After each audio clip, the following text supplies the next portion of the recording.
Mertua sombong memamerkan menantu barunya yang seorang dokter saat acara ulang tahun anakku.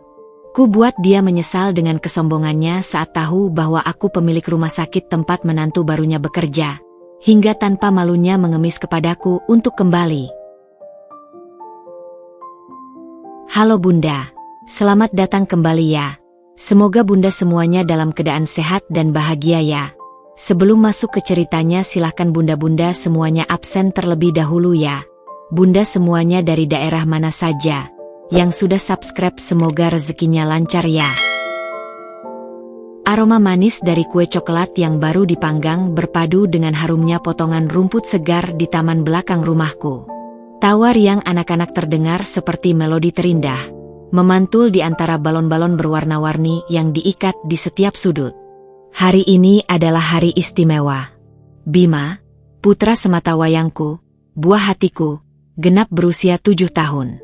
Aku, Alina, berdiri di dekat meja prasmanan, membetulkan letak beberapa piring berisi puding buah sambil tersenyum puas. Taman belakang yang luas ini telah kusulap menjadi arena pesta bertema pahlawan super, lengkap dengan panggung kecil untuk pertunjukan sulap dan sebuah istana balon raksasa yang menjadi pusat perhatian. Semua ini untuk Bima. Melihatnya berlari-larian dengan kostum Kapten Amerika mininya, wajahnya berseri-seri karena bahagia, adalah bayaran termahal atas semua kerja kerasku selama ini. Kehidupanku tidak selalu seperti ini. Dulu, aku adalah seorang wanita yang dianggap tidak punya masa depan. Seorang istri yang dipandang sebelah mata oleh keluarga suaminya, hanya karena aku berasal dari keluarga sederhana, dan memilih menjadi ibu rumah tangga setelah menikah dengan Rian. Terutama oleh ibunya, Ratna. Bu Ratna adalah personifikasi dari kata angkuh. Baginya, status sosial, kekayaan, dan gelar adalah segalanya. Aku, yang saat itu hanya seorang lulusan S1 sastra biasa, dianggap tidak sepadan untuk putranya yang seorang manajer junior di sebuah perusahaan ternama. Setiap pertemuan keluarga adalah panggung baginya untuk melontarkan sindiran-sindiran halus yang menyayat hati. Alina, kapan kamu mau cari kerja? Kasihan Rian, nanti capek sendiri. Atau, lihat itu menantu teman tante, baru lulus langsung jadi pengacara. Hebat ya. Puncak dari semua itu adalah ketika bisnis kecil-kecilan yang coba kurintis dari rumah gagal total. Kegagalan itu menjadi amunisi utama Bu Ratna untuk meyakinkan Rian bahwa aku adalah beban. Rian, pria yang kucintai, ternyata tidak lebih dari perpanjangan tangan ibunya. Ia terlalu lemah untuk membelaku, terlalu takut untuk menentang wanita yang telah melahirkannya. Pernikahan kami pun kandas. Perceraian itu menghancurkanku, tapi juga membakarku. Dengan sisa tabungan dan uang pesangon yang kudapat, aku tidak menangis berlarut-larut. Aku bangkit. Aku melanjutkan studi S2 manajemen bisnis, lalu dengan nekat dan penuh perhitungan, aku membeli sebuah klinik kecil yang hampir bangkrut. Siang malam aku bekerja, belajar tentang manajemen fasilitas kesehatan, mencari investor, dan membangun jaringan. 8 tahun telah berlalu sejak perceraian itu. Klinik kecil itu kini telah bertransformasi menjadi Adhitama Medica Hospital Group, salah satu grup rumah sakit swasta yang paling disegani di kota ini, dengan 3 cabang besar dan puluhan klinik pratama. Tidak ada yang tahu, terutama keluarga mantan suamiku, bahwa Alina yang dulu mereka anggap remeh, kini adalah pendiri sekaligus CEO di baliknya. Aku sengaja menjaga profilku tetap rendah. Bagiku, kesuksesan bukanlah untuk dipamerkan, melainkan untuk dinikmati dalam ketenangan dan untuk membahagiakan orang-orang yang kusayangi, terutama Bima. Mama, lihat. Om Badut bisa mengeluarkan burung dari topinya. Seru Bima sambil menarik-narik ujung gaun sederhanaku. Aku berjongkok, menyamakan tinggiku dengannya dan mencium pipinya yang kemerahan. Wah, hebat sekali. Nanti Bima minta diajarkannya triknya. Saat itulah, dari gerbang samping yang menghubungkan taman dengan area parkir, aku melihat mereka datang. Rian, mantan suamiku. Di sampingnya, seorang wanita yang belum pernah kulihat sebelumnya, dan di belakang mereka, berjalan dengan dagu terangkat dan tatapan menilai, adalah sumber luka lamaku, Bu Ratna. Jantungku berdebar sedikit lebih cepat, bukan karena gugup, melainkan karena campuran antara kenangan pahit dan kewaspadaan. Aku memang mengundang Rian, karena bagaimanapun juga ia adalah ayah kandung Bima. Aku ingin Bima merasakan kehadiran ayahnya di hari spesialnya. Namun, aku tidak menyangka ia akan membawa serta ibunya dan istri barunya. Aku menarik napas dalam-dalam, menguatkan hati. Bima sayang, ayah datang. Sana sapa ayah dulu, ujarku dengan senyum yang kupaksakan terasa tulus. Bima berlari kecil menyongsong ayahnya. Aku pun berjalan perlahan di belakangnya, mempersiapkan diri untuk drama yang hampir pasti akan terjadi. Bu Ratna menatap sekeliling taman dengan ekspresi yang sulit diartikan. Sebuah campuran antara cemooh dan keterkejutan karena pesta ini ternyata cukup meriah, tidak seperti yang mungkin ia bayangkan. Alina, sapa Rian dengan canggung, menghindari kontak mata langsung. Selamat datang, Mas Rian. Terima kasih sudah datang, jawabku sopan. Pandanganku beralih pada wanita di sebelahnya. Ia cantik, dengan pakaian yang modis dan senyum yang tampak sedikit kaku. Ia mengulurkan tangannya. Sarah, ucapnya singkat. Alina, balasku sambil menjabat tangannya. Namun, sebelum percakapan bisa berlanjut, Bu Ratna melangkah maju, memotong suasana dengan aura superioritasnya yang khas. Pestanya sederhana sekali ya, Alina, ujarnya, kalimat pembuka yang sudah sangat kuhafal nadanya. Itu bukan pujian, melainkan penilaian. Tapi tidak apa-apa, yang penting Bima senang. Oh iya, kenalkan, lanjutnya sambil merangkul pundak Sarah dengan penuh kebanggaan, seolah memamerkan piala kemenangan. Ini Sarah, menantu baru Mama. Dia seorang dokter. Loh, dokter spesialis anak. Hebat kan? Tentu saja, keluarga kami sekarang standarnya sudah berbeda. Aku hanya tersenyum tipis, sebuah senyum yang telah terlatih selama bertahun-tahun untuk menyembunyikan ribuan perasaan. Aku membiarkan kata-katanya yang tajam itu menguap di udara, di antara tawa anak-anak dan musik ceria. Aku menatap mata Bu Ratna, mata yang masih sama seperti dulu, penuh dengan kesombongan dan kehausan akan pengakuan. Dia belum tahu. Dia sama sekali tidak tahu bahwa panggung besar yang ia siapkan untuk memamerkan menantu barunya hari ini berada di tempat yang salah dan di hadapan orang yang salah. Demi Bima, aku akan menelan semua ini. Setidaknya, untuk beberapa saat ke depan. Biarlah dia menikmati keangkuhannya. Karena aku tahu, semakin tinggi ia terbang dengan kesombongannya, akan semakin keras ia jatuh saat kebenaran terungkap. Dan hari ini, aku punya firasat, dia akan jatuh sangat keras. Senyum tipis yang kupertahankan terasa seperti topeng yang mulai retak. Bu Ratna, dengan Sarah sebagai pialanya, tidak membuang waktu. Ia segera mengubah pesta ulang tahun cucunya menjadi ajang pamer menantu barunya. Ia menggandeng tangan Sarah dan membawanya berkeliling, mengenalkannya pada beberapa tamu yang kebetulan adalah teman-teman dan kolega bisnisku, yang tentu saja tidak diketahui statusnya oleh Bu Ratna.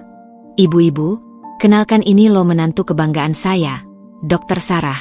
Suaranya sengaja dikeraskan agar terdengar oleh beberapa meja di sekitarnya. Kasihan, pasti capek sekali ya, Nak. Jadwalnya padat. Maklum, dokter spesialis di rumah sakit besar. Beda kelasnya.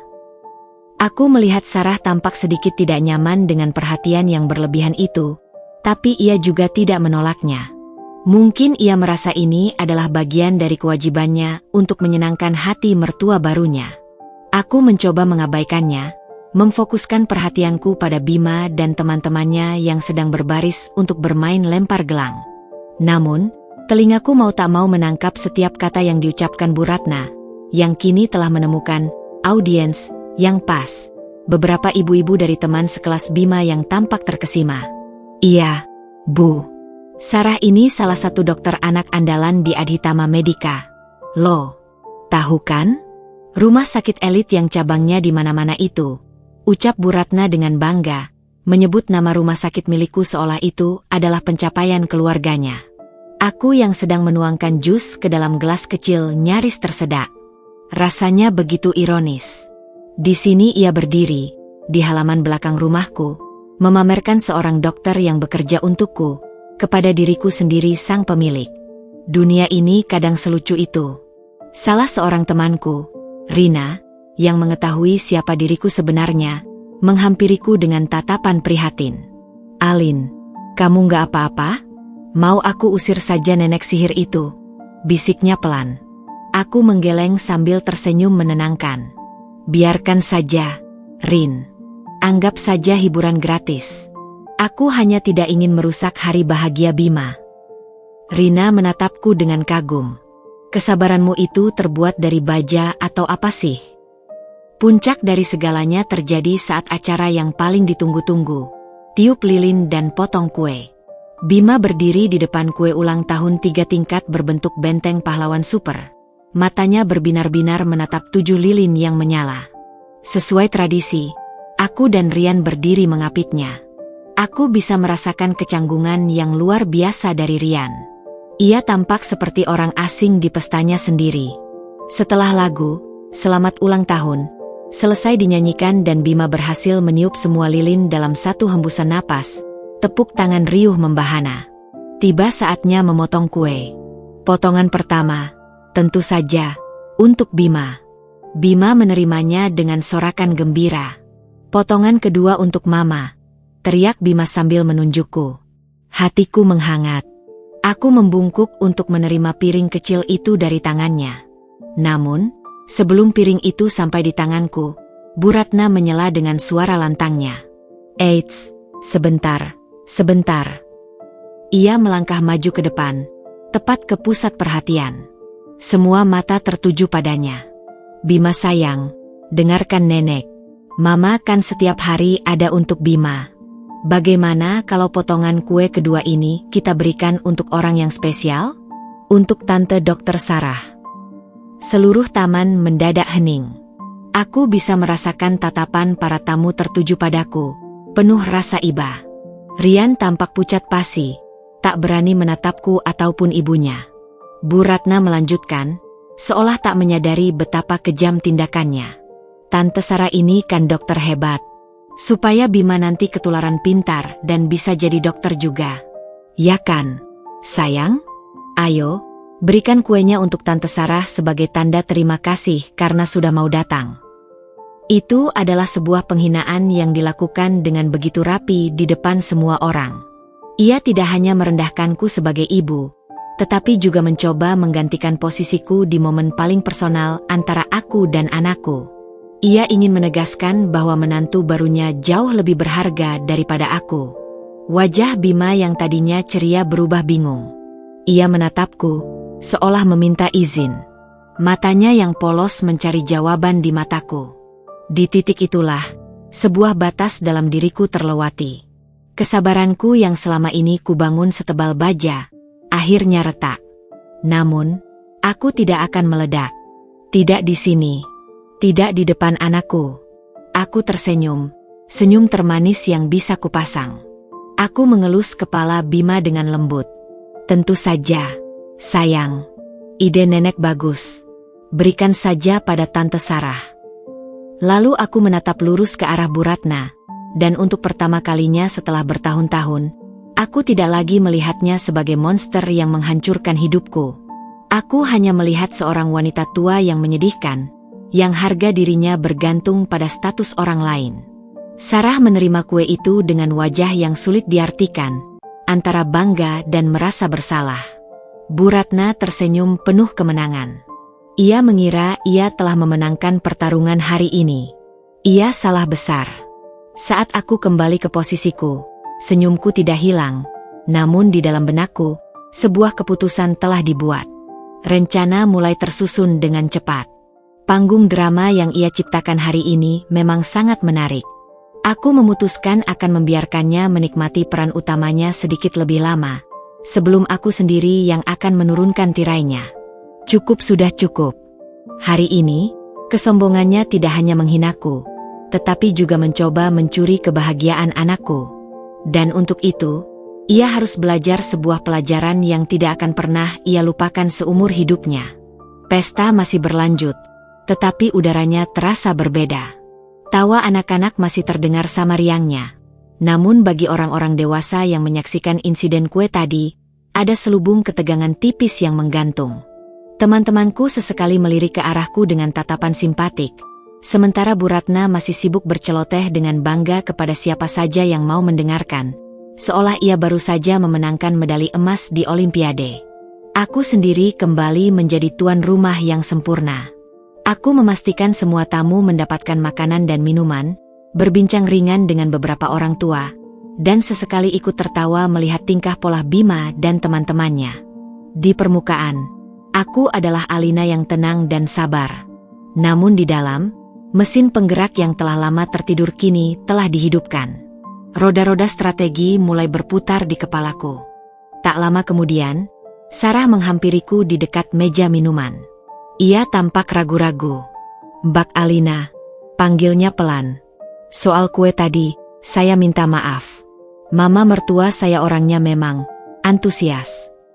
Aku menoleh padanya, memberinya senyum kecil yang tak mencapai mata. Kata antusias adalah cara yang sangat halus untuk mendeskripsikan tindakan mempermalukan di depan umum. "Tidak apa-apa, Sarah. Aku sudah terbiasa," jawabku, membiarkan kalimatku menggantung dengan makna ganda. "Yang penting anak-anak senang. Kamu sendiri menikmati pestanya." "Iya, pestanya meriah. Bima juga lucu sekali," jawabnya cepat, terlihat lega karena aku tidak memperpanjang masalah. "Mbak, sendirian mengurus semua ini? Pasti repot sekali." Aku menangkap nada kasihan dalam suaranya. Ia, sama seperti ibu mertuanya, mungkin melihatku sebagai seorang single mother yang berjuang keras untuk hidup sederhana. Biarlah. Semakin mereka meremehkanku, semakin manis kemenanganku nanti. Sudah jadi rutinitas. Semuanya akan terasa mudah jika kita melakukannya untuk orang yang kita sayang, jawabku diplomatis. "Ngomong-ngomong, Bu Ratna bilang kamu dokter spesialis anak di Adhitama Medica?" "Kebetulan sekali." Wajah Sarah sedikit berseri mendengar nama tempat kerjanya disebut. "Iya, Mbak. Saya di cabang utama yang di Jalan Sudirman." "Mbak tahu rumah sakit itu?" "Hanya pernah dengar saja," balasku datar, sambil menyerahkan segelas es leci kepadanya. "Pasti bangga ya bisa kerja di sana. Katanya salah satu rumah sakit terbaik." "Alhamdulillah, Mbak. Seleksinya ketat sekali. Tapi saya bersyukur bisa diterima dan berkarir di sana," ujarnya, nada bangga yang tulus terdengar dalam suaranya. Aku mengangguk-angguk, menyimpan informasi itu baik-baik. Setelah percakapan singkat itu, aku permisi sebentar dengan alasan ingin memeriksa sesuatu di dalam rumah. Aku butuh beberapa menit untuk diriku sendiri, untuk menjalankan langkah pertama dari rencanaku. Aku masuk ke ruang kerjaku yang sunyi, meninggalkan hingar-bingar pesta di luar. Ruangan ini adalah saksi bisu dari semua kerja kerasku.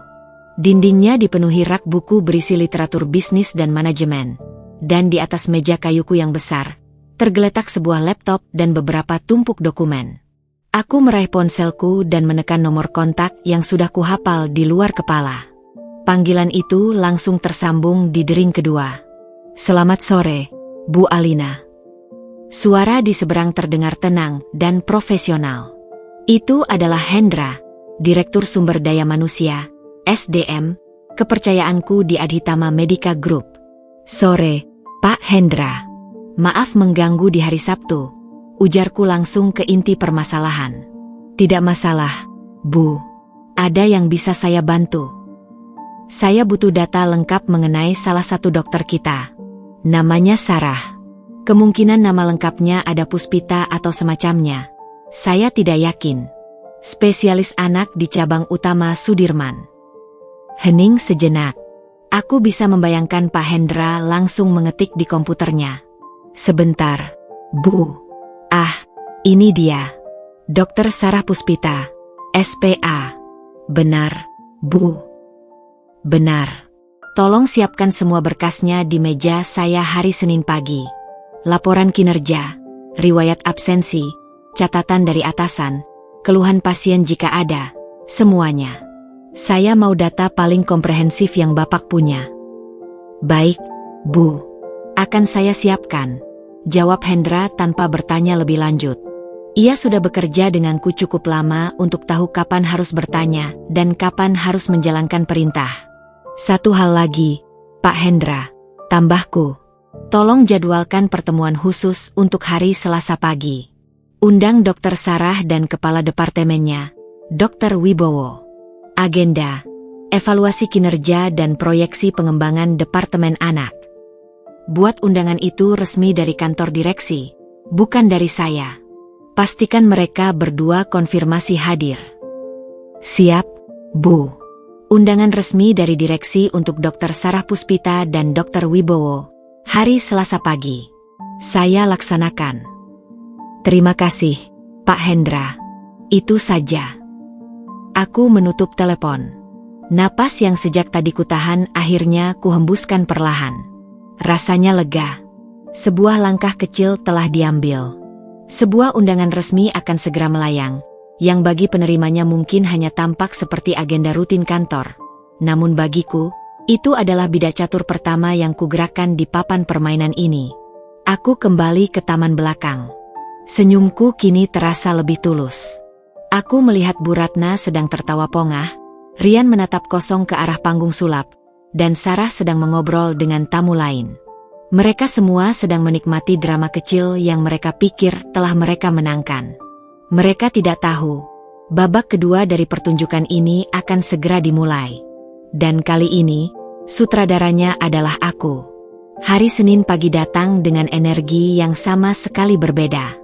Jika hari Sabtu adalah tentang balon, kue, dan senyum yang dipaksakan, maka hari Senin adalah tentang baja, kaca, dan keputusan-keputusan bernilai miliaran.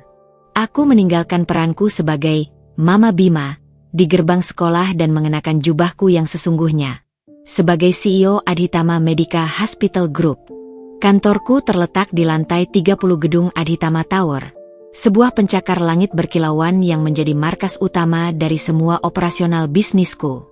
Ruangan ini adalah duniaku, bentengku. Didesain dengan gaya minimalis modern, didominasi warna putih gading dan abu-abu arang, dengan satu dinding penuh terbuat dari kaca yang menyuguhkan pemandangan panorama kota yang terbentang seperti permadani raksasa di bawah sana. Sebuah meja kayu mahoni yang besar dan kokoh berdiri di tengah, bersih dari tumpukan kertas yang tak perlu, hanya ada laptop, sebuah tablet, dan intercom. Ini adalah pusat komando tempatku membangun kembali hidupku dari nol. Selamat pagi, Bu Alina. Dina, asisten eksekutifku yang cekatan, menyambutku di depan pintu dengan sebuah tablet di tangannya. Jadwal ibu hari ini padat. Rapat dengan Dewan Direksi jam 9 membahas ekspansi cabang Surabaya, diikuti makan siang dengan perwakilan dari Kemenkes. Pukul 3 sore, presentasi dari tim pengadaan alat radiologi terbaru. Aku mengangguk sambil meletakkan tasku di lemari tersembunyi. Terima kasih, Dina. Tolong pastikan semua materi untuk rapat dewan sudah ada di tabletku. Dan untuk agenda besok pagi, pukul 10, kosongkan selama 1 jam. Sudah saya kosongkan, Bu. Sesuai instruksi dari Pak Hendra kemarin. Jawab Dina efisien. Aku tersenyum tipis. Bagus. Oh ya, Pak Hendra akan datang sebentar lagi. Tolong langsung persilakan masuk begitu beliau tiba. Baik, Bu. Sambil menunggu, aku duduk di kursi kulitku yang empuk, menatap keluar jendela. Dari ketinggian ini, Rumah Sakit Adhitama Medica cabang utama tampak megah di kejauhan. Sebuah kompleks bangunan modern yang menjadi bukti nyata dari semua darah, keringat, dan air mata yang pernah kutumpahkan. Ironisnya, di dalam salah satu gedung itulah, ada seorang wanita muda dan cerdas yang sama sekali tidak menyadari bahwa nasib karirnya sebentar lagi akan bersinggungan langsung dengan seorang wanita yang dianggap remeh oleh ibu mertuanya. Ketukan pelan di pintu membuyarkan lamunanku. Pak Hendra masuk, membawa sebuah map coklat tebal di tangannya. Wajahnya seperti biasa, tenang dan profesional. Ia meletakkan map itu dengan hati-hati di atas mejaku. Selamat pagi, Bu. Ini berkas yang Ibu minta. Dokter Sarah Puspita, SPA. Lapornya singkat. Terima kasih, Pak Hendra. Cepat sekali, pujiku. Sudah tugas saya, Bu. Undangan untuk pertemuan besok juga sudah terkirim dan dikonfirmasi oleh yang bersangkutan dan Dr. Wibowo. Tambahnya, aku mengangguk puas. Baik, terima kasih atas kerjasamanya. Setelah Pak Hendra meninggalkan ruangan, aku menatap map coklat itu selama beberapa saat. Di dalamnya, terbaring karir seseorang. Aku menarik napas dalam-dalam, menepis segala keraguan. Ini bukan tentang balas dendam pribadi, kataku pada diriku sendiri. Ini tentang menegakkan sebuah prinsip, bahwa kesombongan dan merendahkan orang lain akan selalu ada konsekuensinya. Aku membuka map itu. Halaman pertama adalah CV-nya. Mataku menelusuri baris demi baris. Lulusan Fakultas Kedokteran Universitas Gadjah Mada dengan predikat cum laude. Penerima beasiswa penuh selama masa studinya. Melanjutkan spesialisasi anak di universitas yang sama dengan hasil yang juga cemerlang. Rekam jejak akademisnya nyaris tanpa celah. Aku harus mengakui, Bu Ratna tidak salah memilih menantu dari segi kualifikasi. Sarah adalah seorang profesional yang cerdas dan berdedikasi. Aku membalik halaman. Di bagian selanjutnya ada rangkuman evaluasi kinerja selama 1 tahun masa percobaannya, yang baru saja berakhir bulan lalu. Isinya sebagian besar positif. Dr. Wibowo, atasannya, menuliskan catatan. Dr. Sarah menunjukkan kompetensi klinis yang sangat baik, cepat belajar, dan disukai oleh pasien anak-anak serta orang tua mereka. Dedikasinya tinggi dan selalu bersedia mengambil jam kerja tambahan jika diperlukan. Namun, di antara semua pujian itu, aku menemukan sebuah celah. Sebuah catatan kecil di kolom, area untuk peningkatan. Dr. Wibowo menulis, perlu lebih proaktif dalam mengambil inisiatif untuk proyek pengembangan non-klinis dan terkadang perlu meningkatkan keterampilan komunikasi interpersonal dengan kolega yang lebih senior untuk kolaborasi yang lebih efektif. Aku menggarisbawahi kalimat itu dalam benakku. Itu bukan catatan yang buruk, hanya sebuah kritik konstruktif yang wajar. Tapi, itu adalah sebuah amunisi. Selanjutnya, aku membaca formulir umpan balik dari pasien. Puluhan lembar berisi pujian atas keramahan dan ketelitiannya. Hanya ada 2 atau 3 keluhan minor yang hampir seragam. Dokter terkadang terkesan sedikit terburu-buru saat menjelaskan, atau penjelasannya terlalu teknis sehingga sulit kami pahami. Lagi-lagi, bukan masalah besar, tapi cukup untuk menjadi bahan diskusi.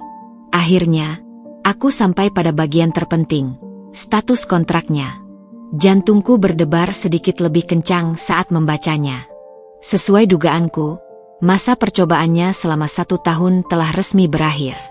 Manajemen SDM, berdasarkan rekomendasi positif dari Dr. Wibowo, telah mengirimkan surat penawaran untuk menjadi pegawai tetap. Namun, di sana tertulis dengan jelas, status menunggu penandatanganan kontrak oleh yang bersangkutan. Batas waktu, Jumat, 19 September 2025. Aku bersandar di kursiku, sebuah senyum tipis terukir di bibirku. Ini dia, kunci dari segalanya. Karir permanennya yang ia dan mertuanya banggakan itu, secara teknis, belum berada di tangannya. Semuanya masih bergantung pada selembar kertas yang belum ditandatangani. Aku menutup map itu perlahan. Aku tidak merasakan kebencian terhadap Sarah. Justru, aku merasa sedikit kasihan. Ia adalah seorang profesional yang baik, yang tanpa sadar telah terseret ke dalam arogansi ibu mertuanya dan kini akan menjadi alat untuk memberikan sebuah pelajaran berharga. Rencanaku bukan untuk menghancurkan karirnya. Tidak, itu terlalu kejam dan bukan gayaku. Rencanaku jauh lebih elegan dari itu. Aku akan membuatnya dan, yang lebih penting, ibu mertuanya, menyadari di hadapan siapa sebenarnya mereka berdiri. Aku akan membuat mereka memahami arti sesungguhnya dari kekuasaan. Bukan kekuasaan yang dipamerkan dengan kata-kata kosong, melainkan kekuasaan sunyi yang mampu menentukan arah nasib seseorang. Aku menekan tombol intercom. Dina, Tolong siapkan ruang rapat dewan untuk agenda saya besok pagi. Pastikan proyektor dan semua sistem berfungsi dengan baik. Dan tolong, siapkan juga presentasi mengenai rencana pengembangan sayap pediatri baru yang sempat kita diskusikan bulan lalu. Saya ingin menampilkannya besok. Baik, Bu. Presentasi sayap pediatri akan saya siapkan. Permainan baru saja memasuki babak yang lebih serius. Besok, Dr. Sarah Puspita akan masuk ke dalam kandang singa, mengira ia akan menghadiri sebuah rapat evaluasi biasa. Ia sama sekali tidak tahu bahwa ia akan bertatap muka langsung dengan singa betina pemilik kandang itu. Langit di luar jendela apartemenku telah berubah warna dari jingga menjadi nila pekat, bertabur kerlip lampu kota yang tak pernah tidur. Suasana di dalam terasa hangat dan damai, kontras dengan dinginnya pendingin udara di ruang kerjaku tadi siang. Aroma sup ayam yang kubuat untuk makan malam masih samar-samar tercium di udara.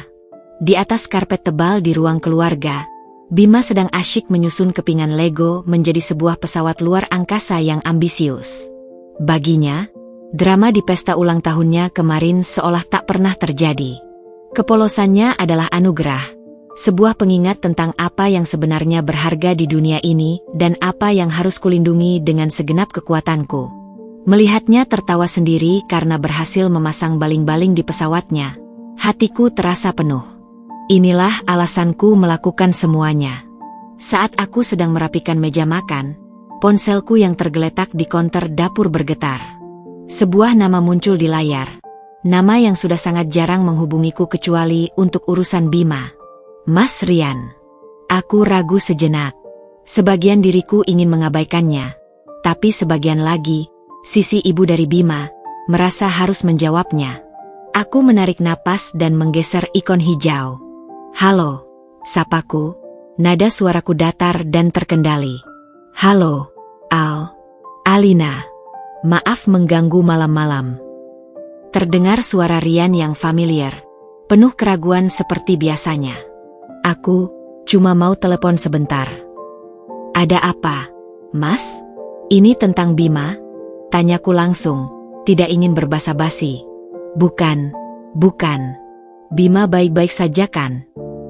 Dia baik-baik saja, sedang bermain. Hening sejenak di seberang sana. Aku bisa mendengar suara televisi sayup-sayup. Mungkin ia menelepon dari ruang keluarganya. Begini, Al, aku cuma mau minta maaf soal kemarin. Soal kejadian pas potong kue. Aku mendengus dalam hati. Permintaan maaf yang terlambat sehari dan terasa hampa. Sudahlah, Mas. Tidak perlu dibahas lagi. Semuanya sudah lewat. Aku tahu, tapi aku tetap merasa tidak enak. Lanjutnya, suaranya terdengar tulus meski tetap saja lemah. Kamu tahu sendiri kan ibu seperti apa. Sejak Sarah jadi menantunya, ibu jadi makin bersemangat. Apalagi setelah tahu Sarah sebentar lagi mau tanda tangan kontrak jadi pegawai tetap di Adhitama Medica. Ibu bangganya bukan main. Tanpa sadar, aku menggenggam ponselku lebih erat. Jadi benar, kabar tentang kontrak permanen itu sudah menjadi bahan utama kebanggaan Bu Ratna, bahan bakar untuk kesombongannya. Rian, dalam usahanya untuk meminta maaf, tanpa sadar justru memberiku informasi yang menegaskan bahwa tindakanku besok adalah hal yang tepat untuk dilakukan. Ibu sudah cerita ke semua teman arisannya. Rian melanjutkan, sama sekali tidak menyadari keheninganku yang berbahaya. Katanya, akhirnya keluarga kami punya menantu yang karirnya jelas dan bergengsi, kerja di rumah sakit nomor 1. Posisinya bakal makin kuat dan aman di sana, katanya. Ya, begitulah ibu. Kuat dan aman? Kita lihat saja besok, batinku sinis.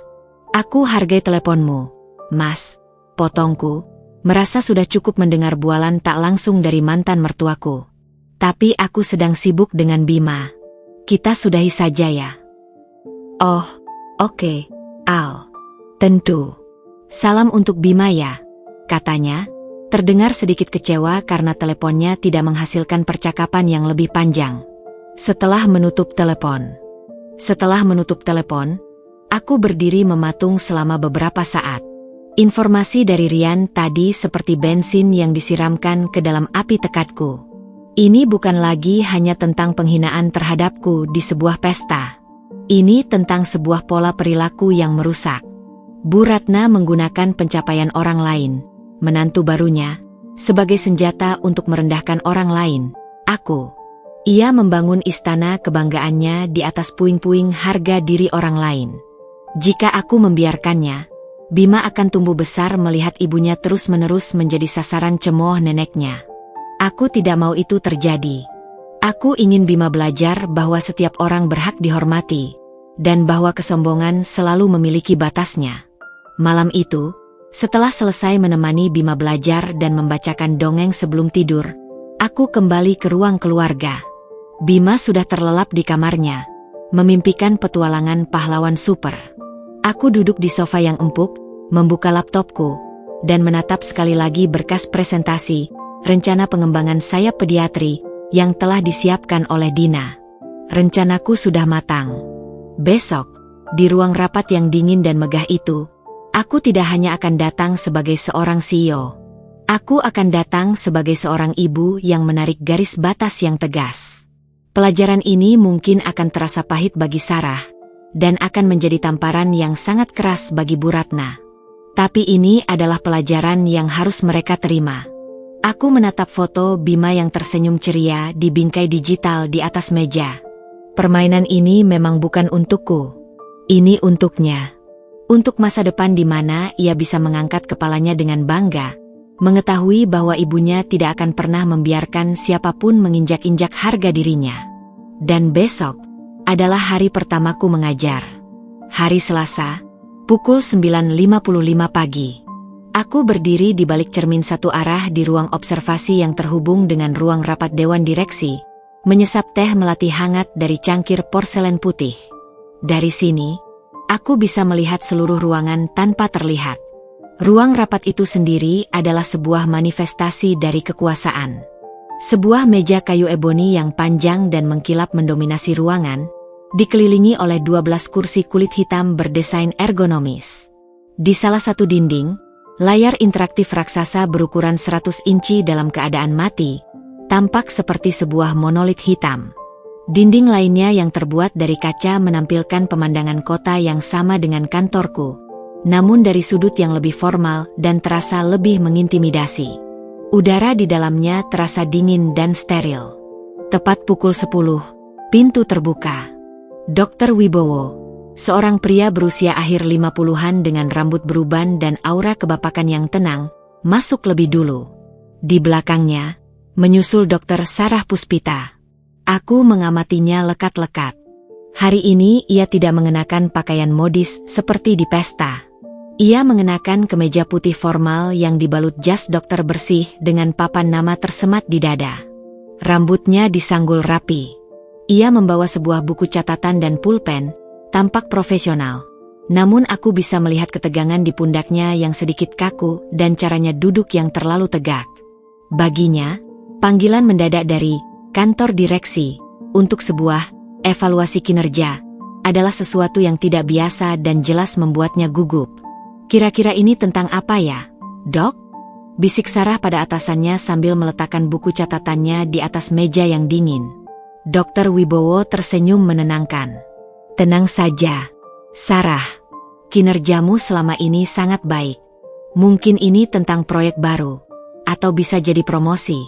Jarang sekali direksi turun tangan langsung kalau bukan untuk sesuatu yang penting. Anggap saja ini pertanda baik. Sarah mengangguk, tampak sedikit lega oleh kata-kata seniornya.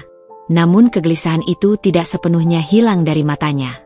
Mereka duduk dalam keheningan yang canggung selama beberapa menit. Tepat pukul 10.05, aku memutuskan sudah waktunya.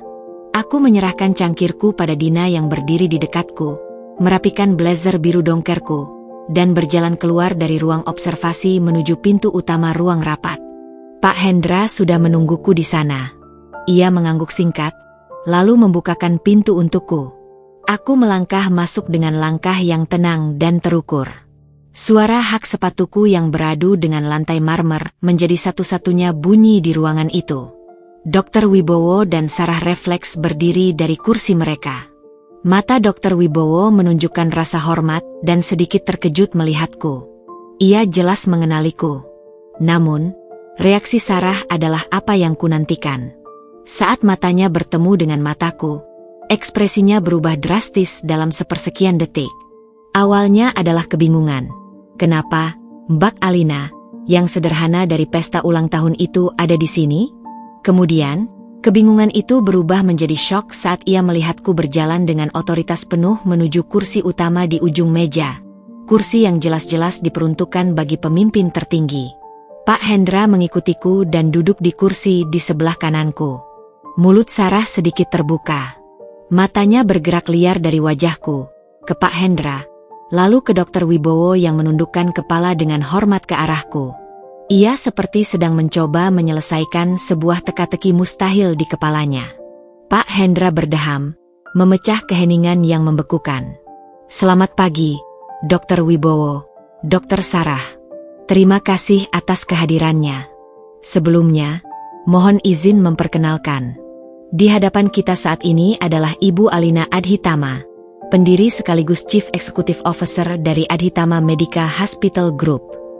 Dunia Sarah seakan runtuh saat itu juga.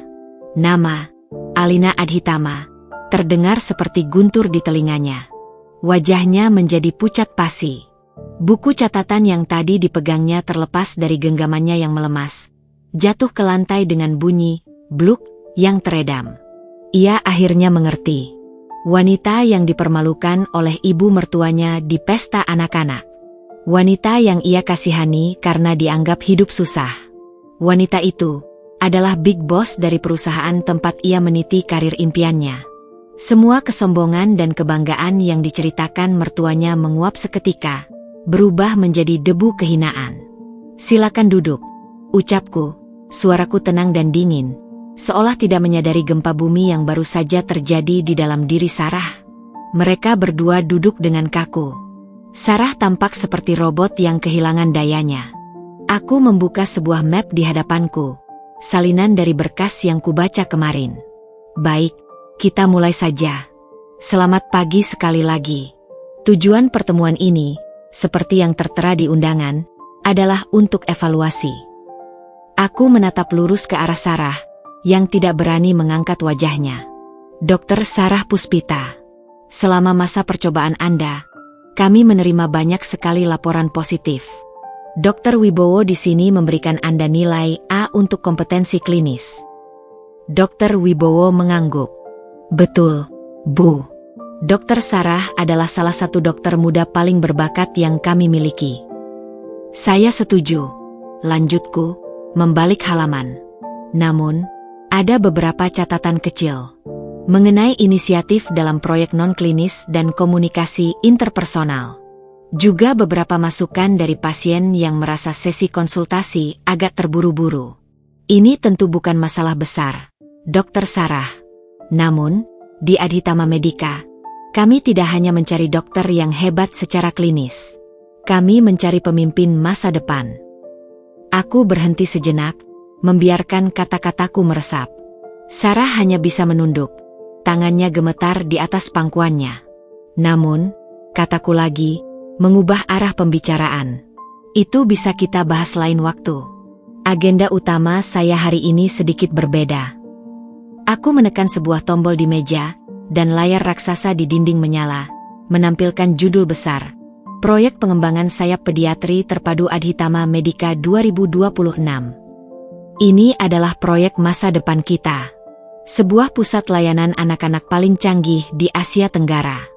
Dan saya ingin mendengar masukan langsung dari praktisi di lapangan. Aku kembali menatap Sarah. Tatapanku tajam dan tanpa emosi. Dr. Sarah, sebagai salah satu dokter andalan kami seperti yang selalu dibanggakan, coba berikan pandangan Anda. Dilihat dari proposal awal ini, apa tantangan terbesar dari sisi manajemen alur pasien dan integrasi data jika kita menggabungkan unit rawat jalan, rawat inap, dan unit gawat darurat anak dalam satu menara terpusat? Pertanyaan itu menghantam Sarah seperti sebuah bogem mentah. Itu adalah pertanyaan level manajerial strategis, bukan pertanyaan klinis harian. Ia terdiam, otaknya yang cerdas seakan lumpuh. Ia menatap layar dengan nanar, lalu menatapku dengan putus asa. Saya. Ia tergagap. Mungkin perlu koordinasi yang baik antar departemen. Itu adalah jawaban terlemah yang pernah kudengar. Dr. Wibowo tampak ingin membantu, tapi tatapanku menguncinya di kursinya. Aku membiarkan keheningan yang menyiksa itu menggantung selama 10 detik. Sebelum akhirnya aku mematikan layar. Aku menutup map di hadapanku dengan pelan. Saya mengerti, kataku dingin. Pak Hendra, saya lihat di berkas Dr. Sarah, surat penawaran status kepegawaian tetapnya masih menunggu untuk ditandatangani. Betul, Bu. Batas waktunya hari Jumat ini, jawab Pak Hendra. Aku menatap Sarah untuk terakhir kalinya. Matanya sudah berkaca-kaca. Untuk saat ini, tunda proses finalisasi kontrak tersebut. Saya rasa, kita perlu melakukan evaluasi yang lebih komprehensif. Adhitama Medica membutuhkan individu yang siap 100%, tidak hanya dalam menangani pasien, tetapi juga dalam menghadapi tantangan korporat yang lebih besar. Aku berdiri. Rapat selesai. Terima kasih atas waktu Anda, Dr. Wibowo, Dr. Sarah. Pak Hendra akan menghubungi Anda untuk penjadwalan selanjutnya. Tanpa menoleh lagi, aku berjalan keluar dari ruang rapat, meninggalkan Sarah Puspita yang terduduk lemas di kursinya. Karir impiannya, kebanggaan keluarga barunya, masa depannya yang kuat dan aman, semuanya kini menggantung pada seutas benang yang baru saja kuputuskan untuk kupegang. Pesan telah terkirim. Dan aku tahu, pesan ini akan sampai kepada orang yang benar-benar menjadi tujuanku, Ibu Ratna. Aku tidak langsung kembali ke mejaku setelah meninggalkan ruang rapat. Aku berjalan ke pantry eksekutif di ujung koridor, tempat yang sunyi dengan jendela besar yang menghadap sisi lain kota. Aku menyeduh secangkir teh hijau, membiarkan uap hangatnya menerpa wajahku. Tanganku tidak gemetar. Jantungku berdebar dengan ritme yang stabil. Aku tidak merasakan euforia kemenangan yang meluap-luap, melainkan sebuah ketenangan yang dingin dan tegas. Sebuah tugas yang tak menyenangkan namun perlu, telah selesai dilaksanakan. Aku memutar ulang ekspresi di wajah Sarah saat kesadaran menghantamnya. Ada ketidakpercayaan, rasa ngeri, dan kehancuran total dalam sorot matanya. Aku tidak menikmati pemandangan itu. Sarah, pada dasarnya, adalah korban dari keadaan, korban dari ambisi mertuanya sendiri. Namun dalam permainan ini, pion terkadang harus dikorbankan untuk memberi pelajaran pada sang ratu. Aku bisa membayangkan dengan jelas apa yang terjadi setelah aku meninggalkan ruangan. Sarah mungkin tetap terpaku di kursinya selama beberapa menit, sementara Dr. Wibowo, yang serba salah, mencoba mengatakan sesuatu untuk menenangkannya. Kemudian, Sarah akan terhuyung-huyung keluar dari gedung Adhitama Tower, masuk ke mobilnya, dan di sanalah bendungan air matanya akan pecah. Telepon pertamanya pasti ditujukan pada Rian. Aku bisa mendengar percakapan mereka dalam benakku. Suara Sarah yang terseduh-seduh dan putus asa, mencoba menjelaskan kejadian yang terdengar gila dan tidak masuk akal. Dia, Alina. Dia pemiliknya, Mas. Dia CEO-nya. Lalu, kebingungan Rian yang perlahan berubah menjadi kepanikan. Apa maksudmu? Alina siapa? Tidak mungkin. Dan kemudian, kesadaran yang sama mengerikannya akan menghantamnya. Alina, mantan istrinya yang sederhana. Alina, ibu dari anaknya. Alina, wanita yang selalu diremehkan ibunya, adalah penguasa dari kerajaan medis tempat istrinya menggantungkan harapan. Dan setelah Rian, tentu saja, berita itu akan sampai pada sumber masalahnya, Bu Ratna. Domino terakhir yang paling penting, telah jatuh. Aku kembali ke kantorku, dan menghabiskan beberapa jam berikutnya dengan fokus penuh pada pekerjaan. Rapat, meninjau laporan, membalas email. Aku sengaja menenggelamkan diri dalam rutinitas, membiarkan waktu berjalan dan membiarkan kepanikan di seberang sana membusuk dan mencapai puncaknya. Aku tahu mereka akan menghubungiku. Itu bukan pertanyaan, Jika, melainkan, kapan? Jawabannya datang pukul 4 sore. Ponsel pribadiku, yang tergeletak di samping laptopku, berdering nyaring. Nama, Mas Rian, kembali muncul di layar. Aku membiarkannya berdering 3 kali sebelum menjawab, sekadar untuk menegaskan siapa yang memegang kendali. Halo. Alina. Suara Rian di seberang terdengar panik, serak, dan penuh tuduhan. Tidak ada lagi permintaan maaf yang ragu-ragu seperti semalam. Apa yang sudah kamu lakukan? Kenapa kamu melakukan ini pada Sarah? Dia tidak punya salah apa-apa sama kamu. Aku bersandar di kursiku, menatap gedung-gedung pencakar langit di luar. Selamat sore, Mas Rian. Saya rasa Anda salah sambung. Jika ini mengenai keluhan terhadap Adhitama Medica, Anda bisa menyampaikannya melalui saluran layanan pelanggan kami. Jawaban dinginku yang formal itu membuatnya terdiam sejenak, seolah bingung harus merespons bagaimana. Jangan pura-pura tidak tahu, Al. Sarah pulang dalam keadaan hancur. Kontraknya kamu bekukan. Kamu pemilik rumah sakit itu? Sejak kapan? Kenapa kamu tidak pernah bilang?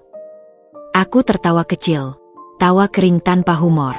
Status kepemilikan sebuah grup perusahaan adalah informasi publik, Mas.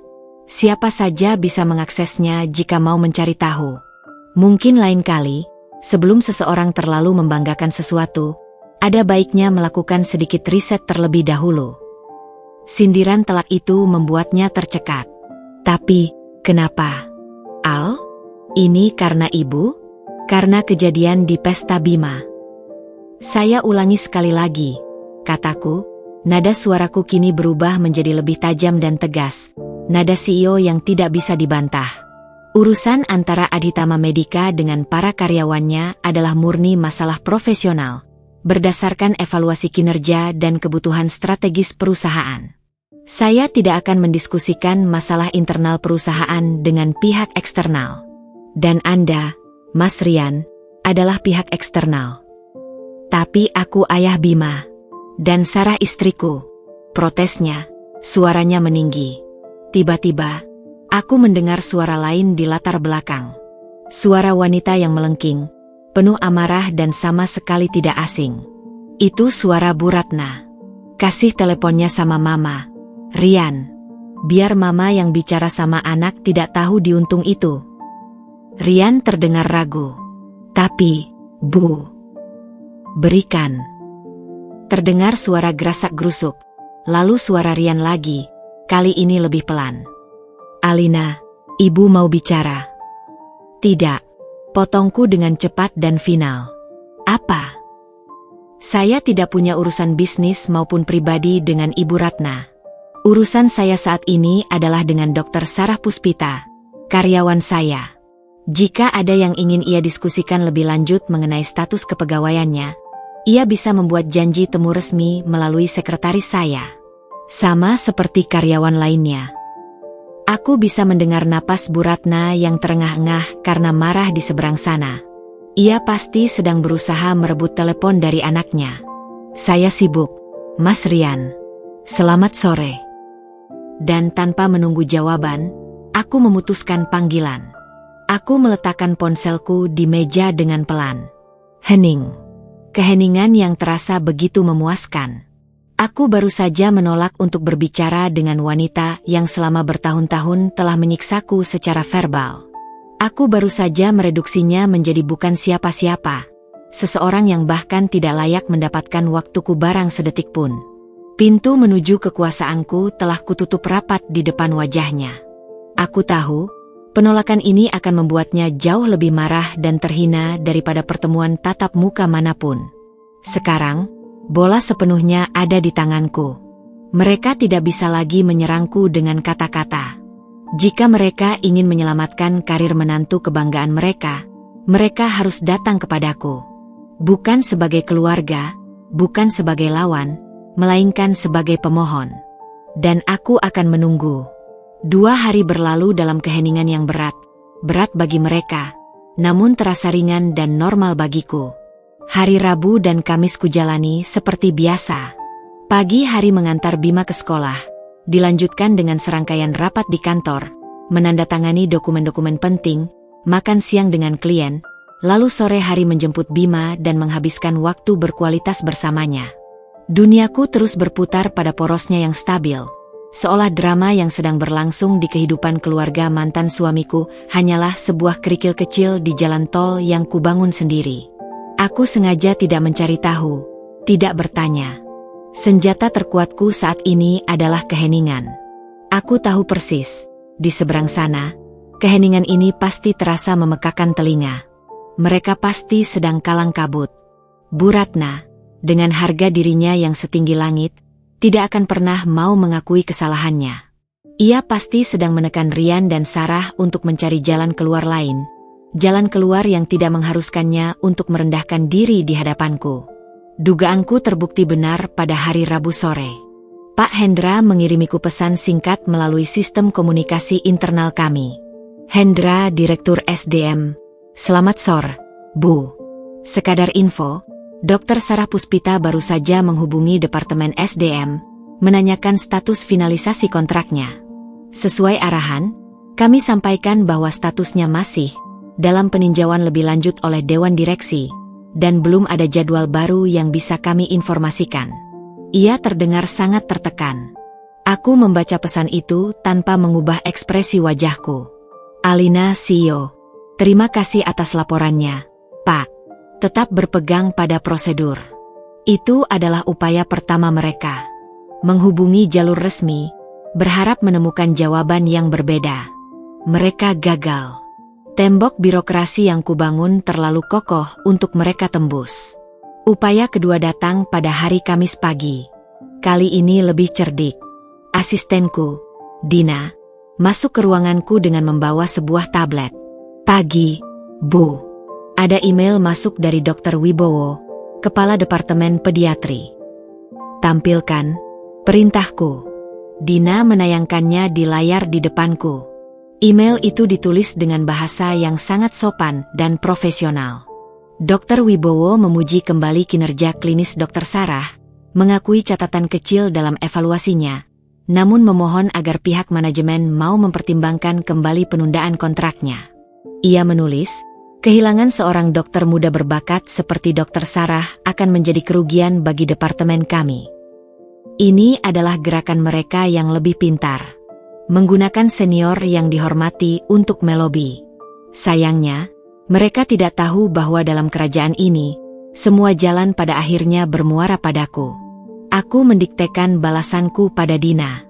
Balas seperti ini. Terima kasih atas masukan dan rekomendasi Anda, Dr. Wibowo.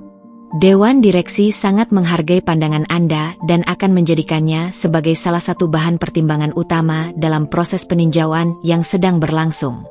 Kami akan menginformasikan keputusannya pada waktu yang tepat. Kirim. Baik, Bu, kata Dina sambil mengetik dengan cepat. Satu lagi pintu telah kututup dengan sopan di depan wajah mereka. Aku tidak menolak, aku juga tidak mengiyakan. Aku hanya menunda, membiarkan mereka tergantung dalam ketidakpastian yang menyiksa. Aku tahu, setelah dua kegagalan ini, tingkat keputusasaan mereka akan meningkat drastis. Bu Ratna pasti sudah diambang ledakan amarah dan frustrasi. Dan benar saja, puncaknya terjadi sore itu juga. Sekitar pukul 3, interkom di mejaku berbunyi. Suara Dina terdengar sedikit ragu. Maaf, Bu Alina. Ada Bapak Rian di lobi utama. Ia tidak punya janji temu, tapi bersikeras ingin bertemu dengan Ibu. Katanya sangat mendesak dan menyangkut masalah keluarga. Aku menghela napas panjang. Jadi, mereka akhirnya beralih ke cara-cara yang kurang profesional. Datang tanpa diundang, mencoba menerobos masuk ke dalam bentengku. Dia datang sendiri, tanyaku. Betul, Bu. Sendirian. Petugas resepsionis kami melaporkan beliau tampak agak kacau. Aku bisa membayangkannya. Rian, yang selalu berusaha menjaga citranya, kini pasti tampak kusut dan putus asa. Didorong oleh desakan ibunya dan tangisan istrinya, Ia terpaksa melakukan hal yang paling ia benci, konfrontasi. Tapi aku tidak akan memberinya panggung itu. Tidak di wilayahku. Dina, tolong sampaikan pada resepsionis pesan berikut, kata per kata. Ujarku dengan suara yang tenang dan berwibawa. Sampaikan pada Bapak Rian, bahwa Ibu Alina Adhitama sedang berada dalam rangkaian rapat yang tidak bisa diganggu hingga malam hari. Jika ada urusan pribadi yang ingin dibicarakan, beliau dipersilakan untuk mencoba mengatur jadwal melalui Anda selaku sekretaris eksekutif, dan akan disesuaikan dengan ketersediaan waktu Ibu Alina. Namun, jika kedatangannya adalah untuk membahas urusan kepegawaian Dr. Sarah Puspita, kami tegaskan bahwa Bapak Rian bukanlah pihak yang relevan untuk berdiskusi. Terima kasih. Baik, Bu. Pesan akan saya sampaikan persis seperti itu. Aku memutar kursiku menghadap jendela kaca raksasa, menatap lalu lintas yang padat di bawah sana. Aku tidak perlu melihatnya. Aku tahu persis apa yang terjadi. Seorang resepsionis yang terlatih akan menyampaikan pesanku dengan nada sopan namun final. Rian akan berdiri di sana, di tengah lobi yang megah dan sibuk, dipandangi oleh orang-orang yang lalu lalang. Ia akan merasa kecil, tidak penting, dan benar-benar tidak berdaya. Dia, mantan suamiku, baru saja ditolak di depan pintu duniaku. Ditolak oleh prosedur, oleh jadwal, oleh tembok profesionalisme yang tidak bisa ia panjat. Ini adalah penolakan ketiga. Pukulan telak yang ketiga. Mereka sudah mencoba jalur resmi, jalur lobi, dan sekarang jalur paksa. Semuanya gagal. Kini, hanya tersisa satu jalan. Satu-satunya jalan yang sejak awal ingin kuhindari oleh Bu Ratna. Jalan itu adalah meruntuhkan harga dirinya, menelan kesombongannya, dan datang memohon kepadaku. Dan aku tahu, setelah hari ini, kedatangannya hanya tinggal menunggu waktu. Senin pagi, 15 September 2025. Seminggu lebih telah berlalu sejak dunianya Bu Ratna dijungkir balikan. Bagiku, pagi itu dimulai seperti biasa. Aroma kopi hitam yang baru diseduh memenuhi dapurku yang modern. Sementara Bima dengan seragam sekolahnya yang rapi sedang menghabiskan sereal coklatnya di meja makan, kakinya berayun-ayun riang. Ini adalah ritual pagi kami, momen-momen damai sebelum kami berdua memulai kesibukan masing-masing. Setelah Rian dipermalukan di lobi kantorku hari Kamis lalu, tidak ada lagi upaya komunikasi dari mereka selama akhir pekan. Aku tahu apa artinya keheningan itu. Itu adalah suara dari ego yang sedang berperang dengan keputusasaan. Bu Ratna pasti menghabiskan akhir pekannya mencoba mencari cara lain, memutar otaknya untuk menemukan jalan keluar yang tidak melibatkan kata maaf. Namun, semua jalan buntu, dan kini ia berdiri di depan gerbang terakhir. Gerbang rumahku. Bel pintu berbunyi tepat saat aku selesai mengikat tali sepatu Bima. Terlalu pagi untuk seorang tamu. Aku melirik jam dinding, pukul 7.15. Siapa, Ma? Tanya Bima. Sebentar ya, sayang, kataku sambil mengusap kepalanya. Aku berjalan ke depan, sedikit mengintip dari jendela sebelum membuka pintu. Jantungku berdetak sedikit lebih cepat saat melihat sosok yang berdiri di teras. Bu Ratna. Ia tidak datang dengan amarah yang meledak-ledak. Ia datang dengan strategi. Pakaiannya hari ini lebih kalem. Sebuah blus batik sutra dengan warna-warna teduh. Wajahnya yang biasanya dihiasi riasan tebal kini tampak lebih tipis, menampilkan gurat-gurat kelelahan di sekitar matanya. Ia bahkan mencoba memasang seulas senyum, meski terlihat kaku dan dipaksakan.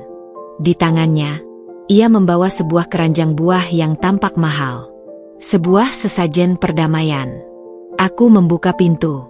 Selamat pagi, Bu, sapaku datar, tidak menunjukkan keterkejutan. Pagi, Alina, sayang, sapanya balik, suaranya dibuat seramah mungkin. Itu terdengar sangat salah di telingaku. Maaf ya pagi-pagi datang. Ibu, cuma mau mampir sebentar. Ini, ada sedikit buah untuk Bima. Aku menerima keranjang buah itu tanpa banyak komentar. Terima kasih. Silakan masuk. Aku mempersilakannya duduk di ruang tamu, sementara aku memanggil Bima untuk segera bersiap berangkat. Aku sengaja tidak menyuruh Bima menyalami neneknya. Aku hanya berkata, "Bima, tunggu di mobil ya. Mama antar sekarang." Bima yang merasakan ketegangan di udara hanya mengangguk patuh dan bergegas keluar. Setelah memastikan Bima aman di dalam mobil bersama sopir yang akan mengantarnya, aku kembali ke ruang tamu. Aku duduk di sofa tunggal yang berhadapan dengannya, menciptakan jarak yang jelas. Aku tidak menawarkan minum. Aku hanya menunggu. "Alina," ia memulai, suaranya masih dijaga agar terdengar lembut. "Sudah seminggu lebih ini ibu tidak bisa tidur. Rian dan Sarah juga murung terus di rumah. Kasihan mereka." Ia berhenti, mengharapkanku merespons. Aku hanya menatapnya, diam. Melihat taktik simpatinya tidak berhasil, ia melanjutkan. "Ibu tahu, mungkin ibu ada salah kata waktu di pesta ulang tahun Bima. Namanya juga orang tua. Kadang bicaranya suka tidak dipikir. Ya sudahlah, Al, jangan dimasukkan ke hati. Kita ini kan, bagaimanapun juga pernah jadi keluarga. Anggap saja Bima sebagai pengikat kita." Aku hampir tertawa mendengarnya. Sebuah non-permintaan maaf yang dibungkus dengan manipulasi murahan, menggunakan cucunya sendiri sebagai tameng. "Jadi, kedatangan ibu ke sini pagi ini adalah untuk meminta saya melupakan ucapan ibu di pesta itu?" Tanyaku dengan suara tenang. "Iya, anggap saja tidak pernah terjadi," katanya cepat, terlihat lega karena mengira aku mulai luluh. "Dan soal pekerjaan Sarah, tolonglah, Al. Kasihan dia. Dia sudah bekerja keras untuk sampai di posisinya sekarang. Masa depan Rian juga bergantung padanya. Tolonglah, demi Bima. Jangan sampai cucu ibu nanti lihat ayahnya susah." Di sanalah kesabaranku mencapai batasnya. "Cukup, Bu," kataku. Nadaku berubah dingin, memotong kalimatnya. Senyum palsu di wajahnya langsung lenyap. "Jangan pernah lagi membawa-bawa nama anak saya untuk menutupi kesalahan Anda." Aku mencondongkan tubuhku sedikit ke depan. "Mari kita bicara terus terang. Anda tidak datang ke sini karena menyesal. Anda datang karena semua jalan lain sudah tertutup. Anda datang karena putus asa. Jadi, mari kita berhenti berpura-pura." Wajahnya memerah karena marah dan terhina. Topeng keramahannya pecah berkeping-keping. "Kamu ini sombong sekali, Alina. Dulu kamu bukan siapa-siapa. Sekarang baru punya kuasa sedikit sudah berani menginjak-injak orang tua." "Saya tidak pernah menginjak-injak siapapun," balasku tegas. "Saya hanya menarik garis batas. Garis batas penghormatan yang selama bertahun-tahun selalu Anda langgar. Anda datang ke rumah saya, di hari ulang tahun anak saya, dan dengan sengaja mempermalukan saya di depan semua orang. Anda pikir itu masalah, salah kata?" Ia terdiam, tak bisa menjawab. "Anda pikir saya menghancurkan karir Sarah? Tidak. Anda yang melakukannya. Anda yang menjadikan karir menantu Anda sebagai piala untuk dipamerkan dan senjata untuk merendahkan saya. Tanpa Anda sadari, Anda menempatkannya tepat di garis bidik saya." Ia menatapku dengan mata berkaca-kaca, campuran antara amarah dan keputusasaan. "Lalu mau kamu apa sekarang? Kamu mau kami semua bersujud memohon padamu?" Teriaknya frustrasi. "Yang saya mau sangat sederhana," jawabku, suaraku kembali tenang namun mematikan. "Saya mau sebuah pertanggungjawaban. Bukan sandiwara seperti ini." Aku berdiri, menandakan bahwa pertemuan ini sudah selesai. "Jika Anda benar-benar ingin menyelesaikan ini, ada dua hal yang harus terjadi. Pertama, saya mau Sarah, sebagai seorang profesional, datang ke kantor saya, membuat janji temu resmi, dan meminta maaf secara langsung atas perannya dalam insiden itu. Kedua, saya mau Anda, Bu Ratna, meminta maaf. Bukan pada saya, tapi pada Bima.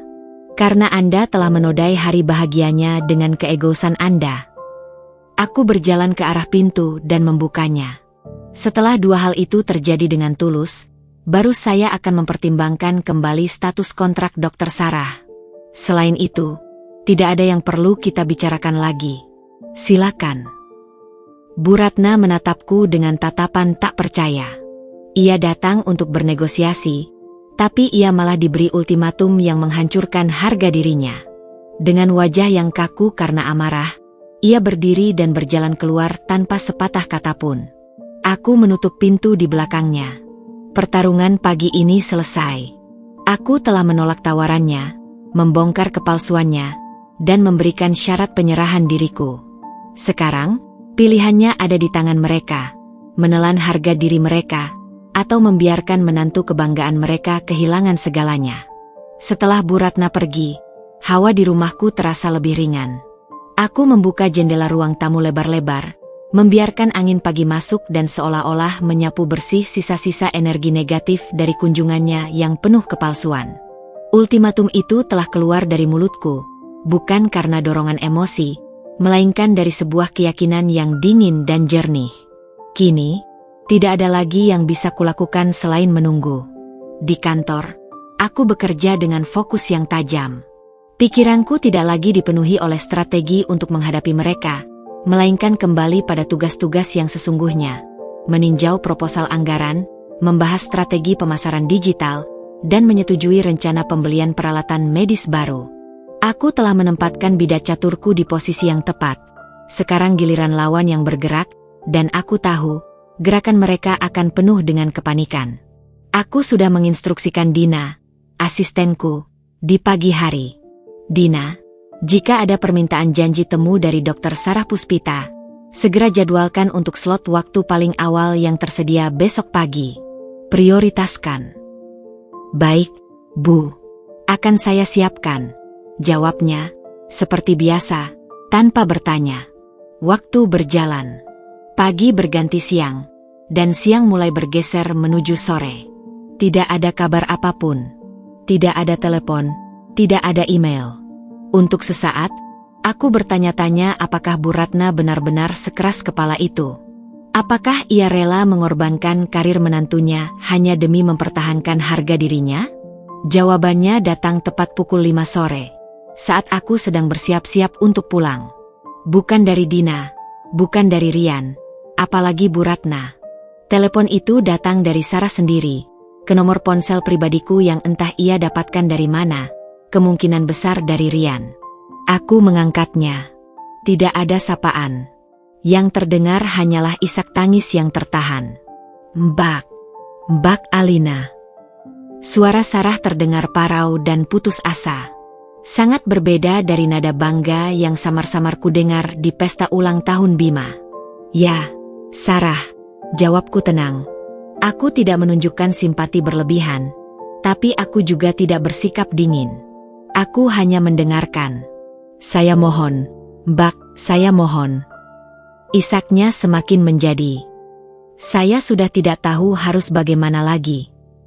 Aku memberinya waktu beberapa detik untuk menenangkan diri. Apa yang terjadi? Dari sela-sela isak tangisnya, ia mulai bercerita. Dan ceritanya melukiskan dengan jelas sebuah kekacauan, sebuah perang internal yang meledak di rumah tangganya. Setelah kembali dari rumahku pagi tadi, Bu Ratna meledak dalam amarah. Ia menuduhku sombong, tidak tahu berterima kasih, dan pendendam. Ia menceritakan ulang ultimatumku dengan versi yang didramatisir, membuatnya seolah-olah aku meminta mereka sekeluarga untuk merangkak di kakiku. Mama bilang, suara Sarah bergetar. Mama tidak akan pernah mau minta maaf pada Bima untuk hal sepele seperti itu. Katanya itu akan menjatuhkan harga dirinya sebagai orang tua. Dia bilang, lebih baik saya cari kerja di rumah sakit lain daripada harus menuruti kemauan Mbak Alina. Aku bisa membayangkan betapa murkanya Bu Ratna. Baginya, meminta maaf kepada seorang anak kecil atas keegoisannya sendiri adalah sebuah kekalahan total yang tidak bisa ia terima. Lalu saya coba jelaskan. Mbak, lanjut Sarah. Saya bilang ke Mama, mencari pekerjaan sebagai dokter spesialis di rumah sakit besar lain itu tidak mudah. Apalagi kalau riwayat pekerjaan saya di Adhitama Medica berakhir seperti ini. Dengan kontrak yang dibatalkan, itu bisa menghancurkan reputasi dan karir saya selamanya. Tidak akan ada rumah sakit besar yang mau menerima saya. Disinilah retakan itu muncul. Untuk pertama kalinya, kepentingan Sarah dan kepentingan Bu Ratna tidak lagi berjalan seiringan. Sarah, seorang profesional yang pragmatis, mengerti betul konsekuensi dari tindakan ini. Sementara Bu Ratna, yang dibutakan oleh egonya, hanya peduli pada harga dirinya sendiri. Kami bertengkar hebat, Mbak. Saya akhirnya berani melawan. Akunya dengan suara lirih. Saya bilang pada Mama, ini semua terjadi karena kesombongan Mama. Mama yang memulai semua ini di pesta Bima. Mas Rian hanya diam saja. Dia tidak berani membela saya, tidak juga berani menentang ibunya. Aku menghela napas. Tentu saja Rian hanya diam. Itu adalah peran yang paling ia kuasai. Saya sudah tidak peduli lagi, Mbak, kata Sarah dengan nada pasrah. Karir yang saya bangun susah payah ada di ujung tanduk. Saya akan lakukan apa yang Mbak minta. Syarat yang pertama, saya akan penuhi. Saya akan datang ke kantor besok. Saya akan minta maaf secara resmi. Permohonannya terdengar tulus, lahir dari keputusasaan yang murni. Pion ini akhirnya sadar bahwa ia sedang dikorbankan, dan ia memutuskan untuk menyelamatkan dirinya sendiri. Baiklah, Sarah, jawabku. Nadaku sedikit melunak. Aku menghargai keberaniannya untuk akhirnya melawan arus. Syarat saya tidak berubah. Hubungi sekretaris saya sekarang juga. Buat janji temu untuk besok pagi. Datanglah sebagai seorang profesional. Itu adalah langkah pertama yang benar. Dan syarat yang kedua, Mbak, soal mama mertua saya, tanyanya ragu. Itu adalah pertarunganmu dan suamimu, bukan pertarunganku, jawabku tegas. Tapi perlu kamu tahu, keputusan akhir saya mengenai masa depanmu di Adhitama Medica akan sangat bergantung pada terpenuhinya kedua syarat tersebut. Satu saja tidak cukup. Aku memberinya jalan keluar, tapi jalan itu masih menanjak dan terjal. Aku ingin melihat seberapa besar usaha mereka untuk memperbaiki kerusakan yang telah mereka ciptakan. Saya mengerti, Mbak. Terima kasih. Setelah menutup telepon, aku menatap kosong ke arah jendela kantorku yang sudah mulai gelap. Benteng pertahanan musuh telah retak dari dalam. Sarah, piala kebanggaan Bu Ratna, telah berbalik arah dan memilih untuk menyerah. Kini, hanya tersisa sang ratu di atas papan catur. Sendirian, marah, dan kehabisan pilihan. Pertanyaannya sekarang adalah, apakah seorang ratu yang angkuh lebih memilih untuk kehilangan segalanya daripada mengakui bahwa ia telah salah langkah? Besok, kita akan mendapatkan sebagian dari jawabannya. Langit Jakarta tampak cerah dari jendela kantorku di lantai 30. Aku sudah menyelesaikan rapat pagiku dengan tim keuangan lebih awal dari jadwal. Kini, aku duduk di mejaku yang rapi, menatap jadwal digital yang ditampilkan di tabletku. Ada satu agenda yang kuberi tanda khusus. Pukul 10 janji temu, Dr. Sarah Puspita. Langkah pertama dari penyerahan diri mereka akan terjadi hari ini. Setelah panggilan teleponnya yang penuh isak tangis kemarin, Sarah, melalui email resmi yang dikirimkan pada Dina, telah meminta jadwal untuk bertemu. Aku sengaja memilih kantorku sebagai lokasi pertemuan, bukan ruang rapat dewan. Ruang rapat dewan adalah tempat untuk eksekusi korporat yang dingin. Kantorku adalah pusat kekuasaanku yang lebih personal. Aku ingin ia melihatku di singgasanaku, di tempat di mana aku adalah Alina Adhitama seutuhnya. Tepat pukul 9.58, interkom berbunyi. Ibu, Dr. Sarah Puspita sudah tiba, lapor Dina. Persilakan masuk dalam 2 menit, jawabku. Aku menggunakan jeda waktu itu untuk mempersiapkan mentalku, bukan karena gugup, tetapi untuk memastikan aku menghadapi situasi ini dengan kepala dingin, sebagai seorang pemimpin, bukan sebagai wanita yang tersakiti. Pintu ruanganku yang tinggi terbuka tanpa suara, dan Sarah melangkah masuk.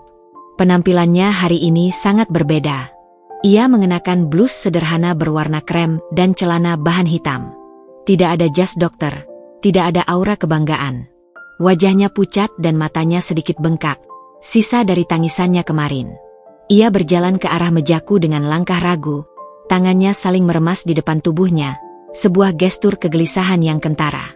"Silakan duduk, Dokter Sarah," kataku, menunjuk kursi tamu di depan mejaku. Suaraku kubuat netral.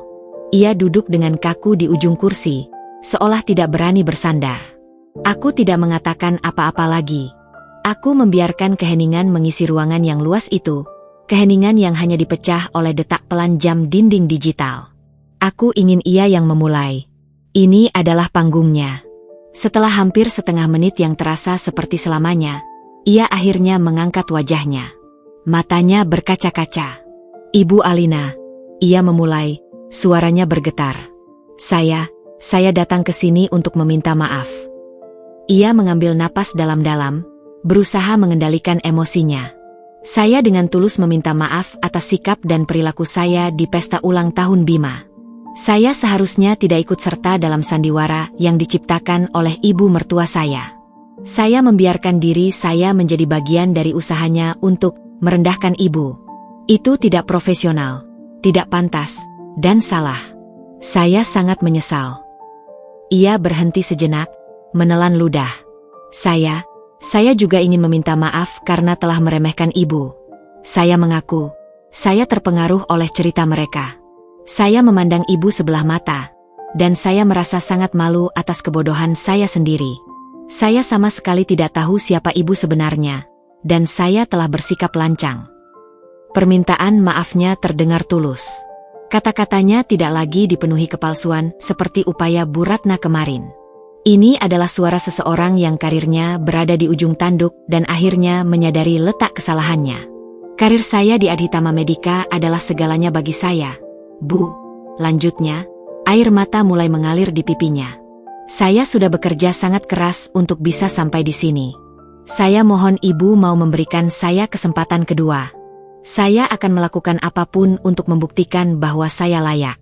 Saya mohon, Bu, jangan hancurkan masa depan saya." Ia menundukkan kepalanya, bahunya terguncang oleh isak tangis yang tak bisa lagi ia tahan. Aku membiarkannya menangis selama beberapa saat, memberinya ruang untuk melepaskan semua tekanan yang ia rasakan. Setelah isaknya sedikit mereda, aku akhirnya angkat bicara. "Saya terima permintaan maaf Anda, Dokter Sarah," kataku dengan suara yang tenang namun tegas. Ia mengangkat kepalanya, matanya penuh harapan. "Berdirilah," ujar Kiku. Ia tampak bingung, namun menurut. "Lihatlah keluar jendela itu." Ia berjalan ragu ke arah dinding kaca, menatap pemandangan kota di bawah kami. "Adhitama Medica," aku memulai, suaraku ikut mengalun pelan. "Tidak dibangun dalam semalam. Rumah sakit ini dibangun di atas prinsip integritas, profesionalisme, dan yang terpenting, rasa hormat. Hormat pada pasien, hormat pada kolega, dan hormat pada sesama manusia. Apa yang Anda dan ibu mertua Anda lakukan di pesta itu bertentangan dengan semua nilai yang saya tanamkan di perusahaan ini." Aku berdiri dan berjalan mendekat, berdiri beberapa langkah di belakangnya. "Anda adalah dokter yang cerdas, berkas Anda membuktikannya. Tapi kecerdasan tanpa kebijaksanaan adalah hal yang sia-sia. Anda membiarkan diri Anda menjadi alat untuk keangkuhan orang lain. Anda lupa bahwa sumpah dokter bukan hanya tentang menyembuhkan penyakit fisik, tapi juga tentang menjaga martabat kemanusiaan. Termasuk martabat Anda sendiri." Sarah hanya bisa menunduk, mendengarkan setiap kata-kataku yang seperti pisau bedah, membedah kesalahannya dengan presisi. "Hari ini, dengan datang ke sini dan mengakui kesalahan Anda telah menunjukkan bahwa Anda masih bisa belajar. Anda sudah memenuhi syarat pertama dari saya." Harapan di matanya menyala kembali. "Jadi, kontrak saya, Bu. Saya akan meminta Pak Hendra untuk mencabut status pembekuan pada kontrak Anda," kataku. Wajahnya langsung berseri. Namun, tambahku cepat, memudarkan kembali senyumnya. "Saya belum akan menandatanganinya. Statusnya kini kembali menjadi menunggu persetujuan akhir dari CEO." Aku kembali ke mejaku. Persetujuan akhir itu, seperti yang saya katakan kemarin, bergantung sepenuhnya pada pemenuhan syarat kedua. Itu adalah tugas yang lebih sulit, dan itu bukan lagi di tangan saya. Aku menatapnya lurus-lurus. "Sekarang, Anda boleh kembali bekerja." Buktikan melalui kinerja Anda bahwa permintaan maaf Anda hari ini bukanlah sekadar kata-kata. Selebihnya, selesaikan masalah di rumah Anda. Sarah menatapku dengan campuran rasa terima kasih, hormat, dan ketakutan. Ia tahu ia baru saja diberi kesempatan, seutas tali untuk berpegangan di tepi jurang. Tapi ia juga tahu, ia kini harus kembali ke sarang singa dan membujuk sang singa betina tua untuk menundukkan kepalanya. Baik, Bu. Saya mengerti. Terima kasih, Bu. Terima kasih banyak, ucapnya lirih. Setelah ia meninggalkan ruanganku, aku duduk kembali. Langkah pertama telah selesai. Sebuah permintaan maaf yang tulus telah diberikan. Kini, tinggal menunggu langkah kedua dan yang paling mustahil. Permintaan maaf dari seorang wanita yang harga dirinya lebih berharga daripada apapun. Pertarungan kini berpindah dari kantorku ke ruang keluarga mereka.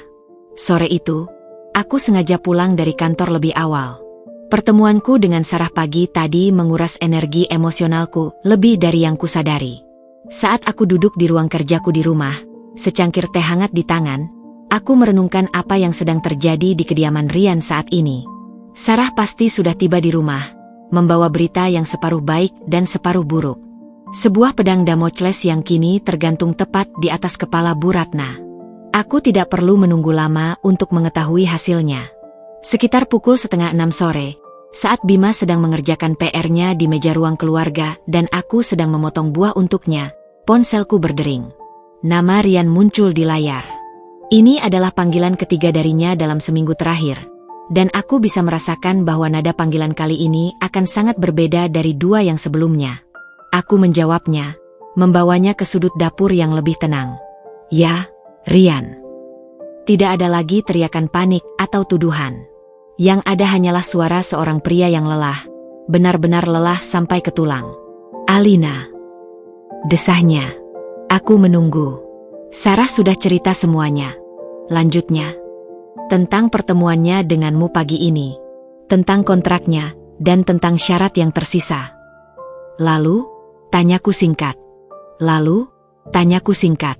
Terdengar helaan napas panjang di seberang sana, diikuti suara gemerisik. Sepertinya ia sedang berjalan mencari tempat yang lebih privat. Kami bertengkar hebat sore ini, Al. Mungkin pertengkaran paling besar yang pernah terjadi di rumah ini. Aku bisa membayangkan pemandangannya. Sarah yang menyampaikan hasil pertemuannya.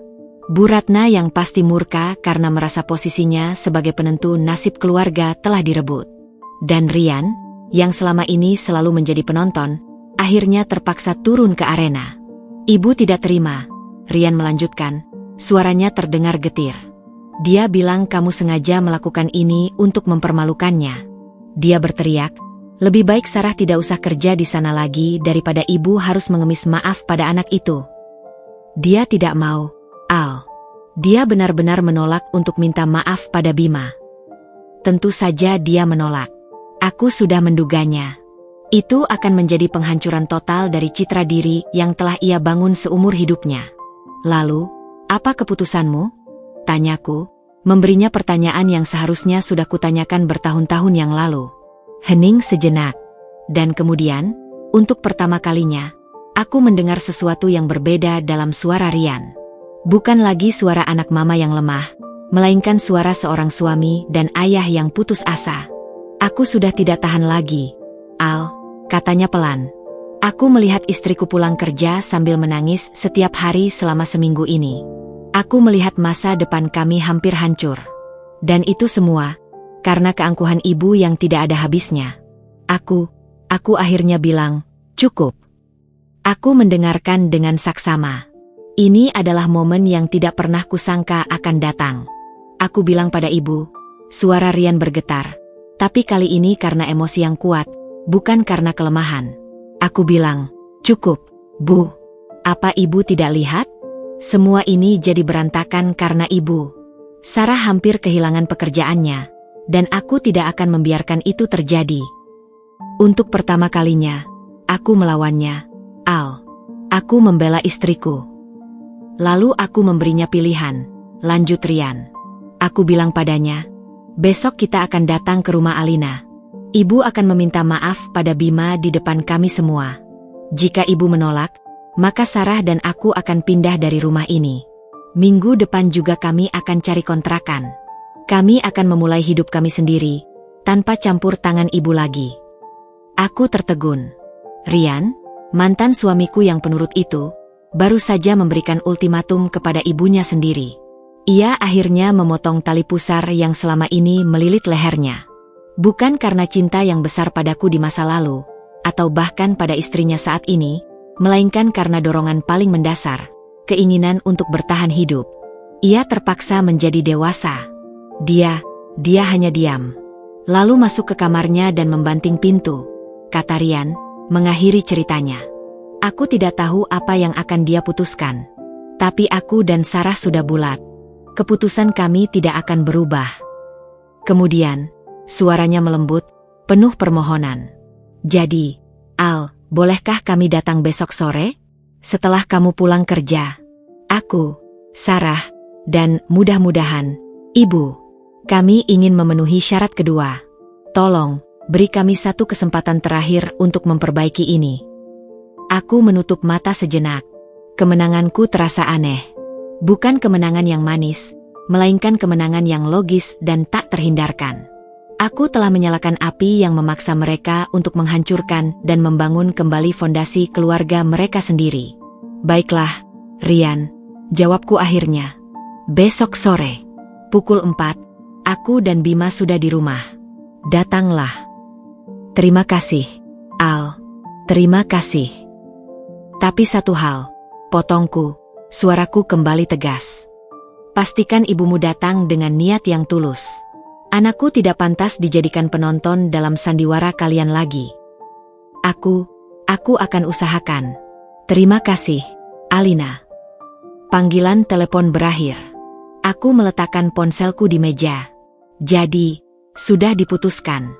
Besok sore, drama ini akan mencapai babak finalnya. Sang ratu yang angkuh, setelah dimakzulkan oleh putranya sendiri, akan datang ke istanaku. Bukan untuk berperang, bukan untuk bernegosiasi, tetapi untuk menundukkan mahkotanya. Aku berjalan ke ruang keluarga, melihat Bima yang masih asyik dengan buku gambarnya. Aku harus mempersiapkannya untuk besok. Bukan tentang kemenangan atau kekalahan, tapi tentang sebuah pelajaran sederhana, bahwa kata maaf adalah kata yang kuat, dan setiap orang, tidak peduli setua atau sehebat apapun mereka, harus belajar untuk mengucapkannya saat mereka salah. Senin sore, pukul 3:30. Rumahku terasa sunyi, namun keheningan itu syarat dengan penantian. Aku sudah menjemput Bima dari sekolah 1 jam yang lalu. Biasanya, ini adalah waktu kami untuk bersantai, makan camilan, dan mengobrol tentang harinya di sekolah. Tapi hari ini berbeda. Ada sebuah awan penantian yang menggantung di udara, yang bisa kurasakan meskipun Bima tidak. Aku harus mempersiapkannya, tentu saja, dengan cara yang paling lembut. Sambil meletakkan segelas susu dan sepiring biskuit di depannya, aku duduk di sebelahnya di karpet. Bima, sayang, ujarku pelan sambil mengelus rambutnya. Sebentar lagi, Nenek Ratna, Ayah Rian, dan Tante Sarah mau datang ke sini sebentar. Bima mendongak dari gambar pahlawan supernya. Matanya yang besar menatapku. Mau ada apa, Ma? Nggak ada apa-apa, kok. Aku tersenyum menenangkan. Nenek Ratna ada sesuatu yang penting mau diomongin sama Bima. Nanti, apapun yang nenek bilang, Bima dengarkan baik-baik, ya?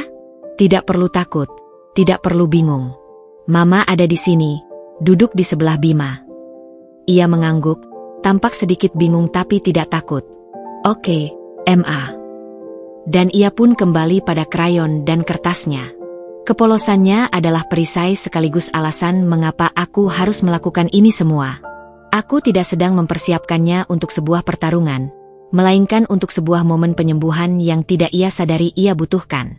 Waktu merayap pelan. Detik jam di dinding seolah berdetak lebih keras dari biasanya. Aku membuat teko teh melati, bukan karena aku menginginkannya, tetapi karena tanganku butuh kesibukan. Pikiranku tenang, hatiku mantap. Tidak ada lagi keraguan. Tepat pukul 4, bel pintu berbunyi. 1 kali. Terdengar ragu, hampir malu-malu. Aku menarik napas dalam-dalam, lalu berjalan untuk membukanya. Di sanalah mereka berdiri, trio yang tampak seperti baru saja melalui badai. Rian di sisi kiri, wajahnya pucat dan tegang, matanya menghindari tatapanku. Sarah di sisi kanan, tampak lebih kurus dari seminggu yang lalu. Ia memberiku anggukan kecil yang syarat dengan rasa terima kasih dan permohonan. Dan di tengah adalah Bu Ratna. Penampilannya adalah gambaran dari sebuah kekalahan total. Ia mengenakan pakaian yang bagus, seperti biasanya, tetapi auranya telah padam. Wajahnya yang biasanya angkuh kini tertunduk. Riasannya tidak mampu menutupi lingkaran hitam di bawah matanya. Ia tidak menatapku sama sekali. Ia hanya menatap kosong ke arah lantai teras, seolah di sanalah sisa-sisa harga dirinya yang hancur berserakan. Ia adalah seorang ratu yang datang ke wilayah musuh tanpa mahkota, tanpa pengawal, hanya dengan rasa malu sebagai jubahnya. "Masuklah," kataku pelan, suaraku netral, tanpa nada kemenangan. Aku menuntun mereka ke ruang keluarga, tempat Bima masih duduk di karpet, kini sedang menyusun menara dari balok kayu. Melihat kedatangan mereka, ia berhenti bermain dan menatap mereka dengan tatapan penasaran. Lalu ia melirikku, mencari petunjuk. Aku tersenyum kecil dan duduk di karpet di sebelahnya, merangkul bahunya dengan lembut. Kehadiranku adalah bentengnya. 3 tamu itu duduk di sofa yang berhadapan dengan kami. Ruangan itu mendadak terasa penuh sesak oleh ketegangan yang tak terucap. Hening yang menyiksa menyelimuti kami semua. Sarah meremas-remas tangannya, sementara Rian terus berdeham pelan. Hanya Bu Ratna yang tetap diam membatu, bibirnya terkatup rapat, seolah dilem. Waktu terus berjalan. 10 detik. 20. Setengah menit. Ini adalah pertarungan terakhirnya. Perang antara sisa egonya melawan ultimatum dari putranya. Akhirnya, Rian tidak tahan lagi. "Bu," bisiknya. Suaranya parau penuh permohonan. "Ayo, Bu." Bu Ratna memejamkan matanya sejenak. Bahunya sedikit bergetar. Ketika ia membuka matanya lagi, ia tidak menatapku. Ia memaksa dirinya untuk menatap Bima. Bibirnya yang terkunci rapat akhirnya terbuka. "Bima." Suaranya keluar seperti bisikan serak, nyaris tak terdengar. "Nenek, nenek salah." Kalimat itu menggantung di udara, terasa tidak cukup. Aku tahu ia tidak akan bisa melangkah lebih jauh tanpa sebuah dorongan. Aku menatapnya, suaraku lembut namun tak kenal kompromi. "Salah soal apa, Bu?"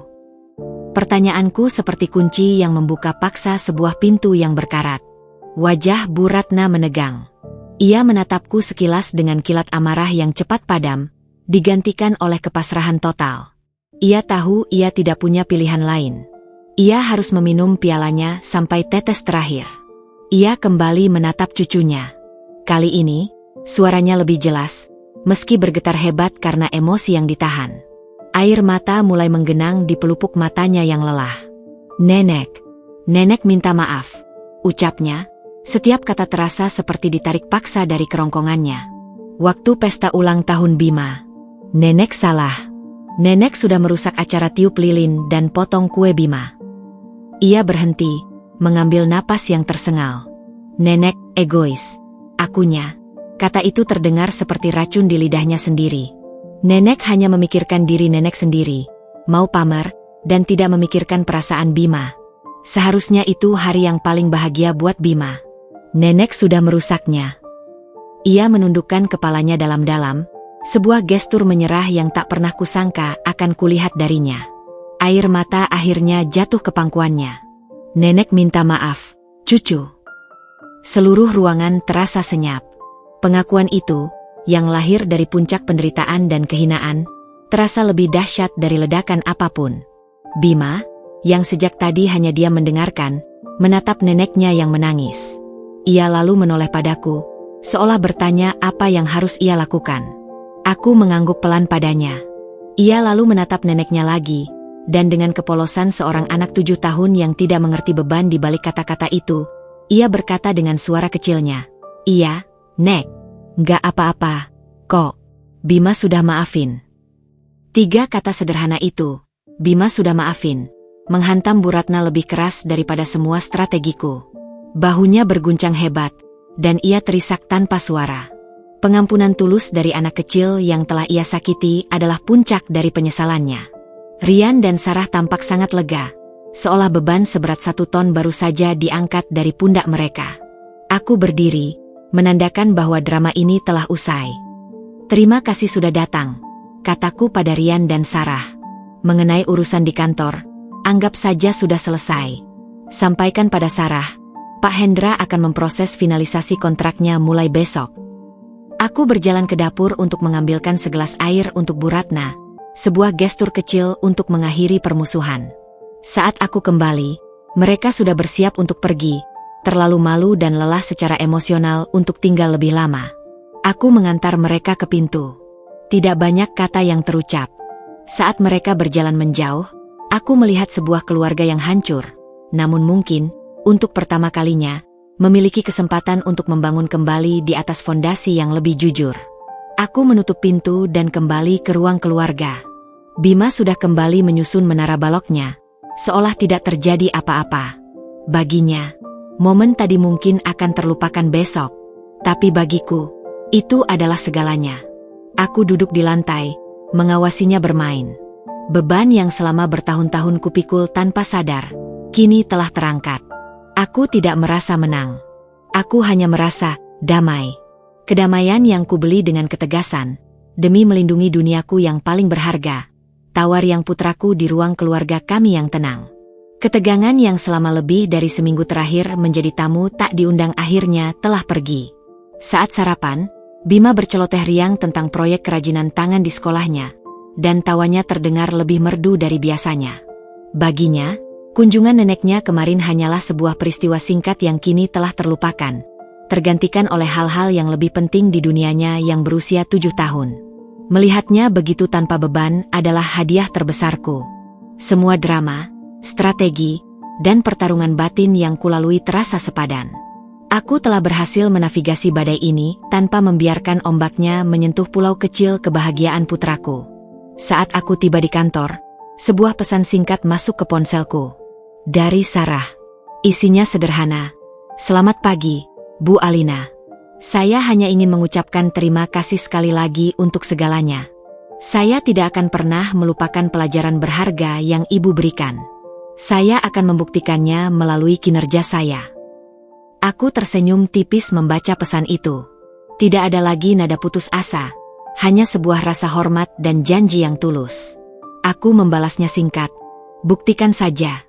Selamat bekerja. Setelah itu, aku langsung menelepon Pak Hendra. Pak, tolong finalisasi kontrak kepegawaian tetap untuk Dr. Sarah Puspita hari ini juga. Pastikan surat kontrak yang baru sudah ada di mejanya sebelum jam makan siang. Baik, Bu. Segera saya laksanakan. Jawabnya. Tugas terakhirku dalam drama ini telah selesai. Aku telah memenuhi janjiku. Sambil menatap keluar jendela kantorku yang memperlihatkan langit biru yang cerah, aku merasakan kedamaian yang sesungguhnya. Bukan kedamaian karena telah menang, melainkan kedamaian karena sebuah masalah yang rumit akhirnya telah menemukan penyelesaiannya. Badai telah berlalu, dan kini saatnya untuk kembali menikmati hari yang cerah. 3 bulan berlalu. Musim telah berganti, dari terik kemarau menjadi hujan lebat yang membersihkan jalanan kota setiap sore. Di dalam duniaku, baik secara profesional maupun personal, banyak hal yang telah kembali ke ritme yang tenang, namun dengan sebuah harmoni yang baru. Di kantor, aku sedang meninjau laporan kinerja kuartal keempat. Saat mataku sampai pada bagian departemen pediatri, aku sengaja berhenti pada satu nama, Dr. Sarah Puspita. Laporan dari Dr. Wibowo kini tidak hanya berisi pujian pada kompetensi klinisnya. Ada beberapa paragraf baru yang ditambahkan. Terdapat peningkatan inisiatif yang sangat signifikan dari Dr. Sarah, tulisnya. Beliau secara sukarela memimpin sebuah proyek kecil untuk meningkatkan kualitas materi edukasi bagi orang tua pasien, sebuah area yang sebelumnya menjadi catatan kami. Komunikasi interpersonalnya dengan kolega senior juga menunjukkan perbaikan yang luar biasa. Ia lebih banyak mendengar dan berkolaborasi. Saya sangat senang dengan perkembangannya. Aku tersenyum puas. Pelajaran itu ternyata tidak hanya diterima, tapi juga dipelajari dengan baik. Sarah, setelah dilepaskan dari bayang-bayang keangkuhan mertuanya, ternyata mampu bersinar lebih terang dengan cahayanya sendiri. Ia membuktikan bahwa permintaan maafnya bukan sekadar kata-kata. Hubunganku dengan keluarga Rian pun memasuki sebuah babak baru yang tak pernah kubayangkan. Sebuah gencatan senjata yang sopan. Tidak ada lagi telepon panik atau kunjungan tak diundang. Komunikasi kami terbatas pada hal-hal esensial yang menyangkut Bima, dan selalu dilakukan melalui Rian, bukan lagi ibunya. Puncaknya adalah 2 minggu yang lalu, saat acara pentas seni akhir semester di sekolah Bima. Bima, dengan antusias, memintaku untuk mengundang ayah dan neneknya. Aku mengiyakan tanpa ragu. Mereka datang tepat waktu. Rian dan Sarah berjalan berdampingan, tampak seperti pasangan yang lebih solid. Di belakang mereka, Bu Ratna berjalan lebih pelan. Ini adalah pertama kalinya aku melihatnya lagi sejak hari penyerahan dirinya di ruang keluargaku. Perubahannya sangat kentara. Tidak ada lagi dagu yang terangkat angkuh. Tidak ada lagi tatapan mata yang menilai. Ia menyapaku dengan sebuah anggukan kepala yang singkat dan sopan, sebuah pengakuan tanpa kata atas posisiku. Selama acara berlangsung, ia tidak banyak bicara. Perhatiannya 100% tertuju pada Bima di atas panggung. Saat Bima selesai tampil, ia bertepuk tangan paling meriah, dan aku melihat seulas senyum tulus yang langka di wajahnya. Setelah acara selesai, ia menghampiri Bima, berjongkok untuk menyamakan tinggi mereka. Penampilan Bima hebat sekali tadi. Nenek bangga, katanya pelan. Hanya itu. Tidak ada lagi sindiran, tidak ada lagi perbandingan. Hanya pujian tulus seorang nenek untuk cucunya. Ia tidak mencoba memulai percakapan basa-basi denganku, dan aku menghargai itu. Ia seolah mengerti batas-batas baru yang tak terlihat di antara kami. Ia boleh menjadi nenek bagi Bima, tapi ia bukan lagi bagian dari duniaku. Saat mereka pamit, Rian menahanku sejenak. "Alina, terima kasih," ucapnya lirih. "Untuk semuanya." Aku hanya mengangguk. Tidak ada lagi yang perlu dikatakan. Malam itu, setelah Bima tertidur, aku duduk sendirian di balkon, menatap kerlip lampu kota. Aku menyadari bahwa tujuanku sebenarnya bukanlah untuk membuat mereka menyesal atau membalaskan dendam. Tujuanku adalah untuk mendapatkan kedamaian. Dan hari ini, aku benar-benar merasakannya. Kedamaian dari batasan yang jelas, dari rasa hormat yang lahir karena sebuah pelajaran pahit. Aku telah memenangkan perang, bukan dengan menghancurkan musuhku, tetapi dengan memaksa mereka untuk menemukan versi yang lebih baik dari diri mereka sendiri. 1 tahun berlalu. Waktu adalah penyembuh sekaligus guru yang paling bijaksana. Dalam 1 tahun itu, luka-luka lama telah mengering menjadi bekas yang samar, dan pelajaran-pelajaran pahit telah berbuah menjadi kebijaksanaan. Hari ini, taman belakang rumahku kembali dipenuhi oleh balon-balon berwarna-warni dan tawa riang anak-anak. Aroma kue coklat yang manis kembali menguar di udara. Bima, putraku, kini genap berusia 8 tahun. Sebuah perayaan lagi, sebuah penanda waktu yang baru. Pesta kali ini terasa sama, namun juga sama sekali berbeda. Jika tahun lalu aku berdiri di antara para tamu dengan senyum yang menutupi kewaspadaan, hari ini senyumku terasa ringan dan tulus. Tidak ada lagi antisipasi akan drama, tidak ada lagi perut yang terasa tegang setiap kali pintu gerbang terbuka. Yang ada hanyalah kebahagiaan murni melihat putraku berlari-larian dengan teman-temannya. Mereka datang, tentu saja. Aku tetap mengundang mereka. Karena ini adalah tentang Bima, dan aku tidak akan pernah membiarkan egoku menghalangi haknya untuk mengenal keluarganya. Rian dan Sarah tiba sambil menggandeng tangan. Senyum mereka tampak santai. Sarah menyapaku dengan hangat. Obrolan kami singkat dan profesional, seputar inovasi baru di departemen anak yang ia pimpin. Ia telah tumbuh menjadi seorang dokter dan pemimpin yang mengagumkan. Rian tampak lebih tenang, lebih dewasa, seorang pria yang akhirnya menemukan pijakannya sendiri. Lalu, Bu Ratna datang. Ia berjalan pelan, tidak lagi dengan dagu terangkat, melainkan dengan tatapan lembut yang fokus mencari satu orang, cucunya. Ia memeluk Bima dengan erat, memberikan sebuah kado yang dibungkus sederhana, lalu duduk di salah satu kursi di sudut taman, mengobrol dengan beberapa ibu-ibu lain dengan suara yang pelan dan ramah. Ia tidak lagi mencoba menjadi pusat perhatian. Ia hanya hadir, sebagai seorang nenek, menikmati kebahagiaan cucunya dari kejauhan. Ia telah menemukan tempatnya. Momen puncaknya tiba, prosesi tiup lilin. Bima berdiri di depan kue pahlawan supernya. 8 lilin menyala terang di atasnya. Aku dan Rian berdiri di sisinya. Sebuah formalitas yang kini tidak lagi terasa canggung. Setelah Bima berhasil meniup semua lilinnya, ia memotong kue potongan pertama dan, seperti tahun-tahun sebelumnya, memberikannya padaku. Untuk Mama.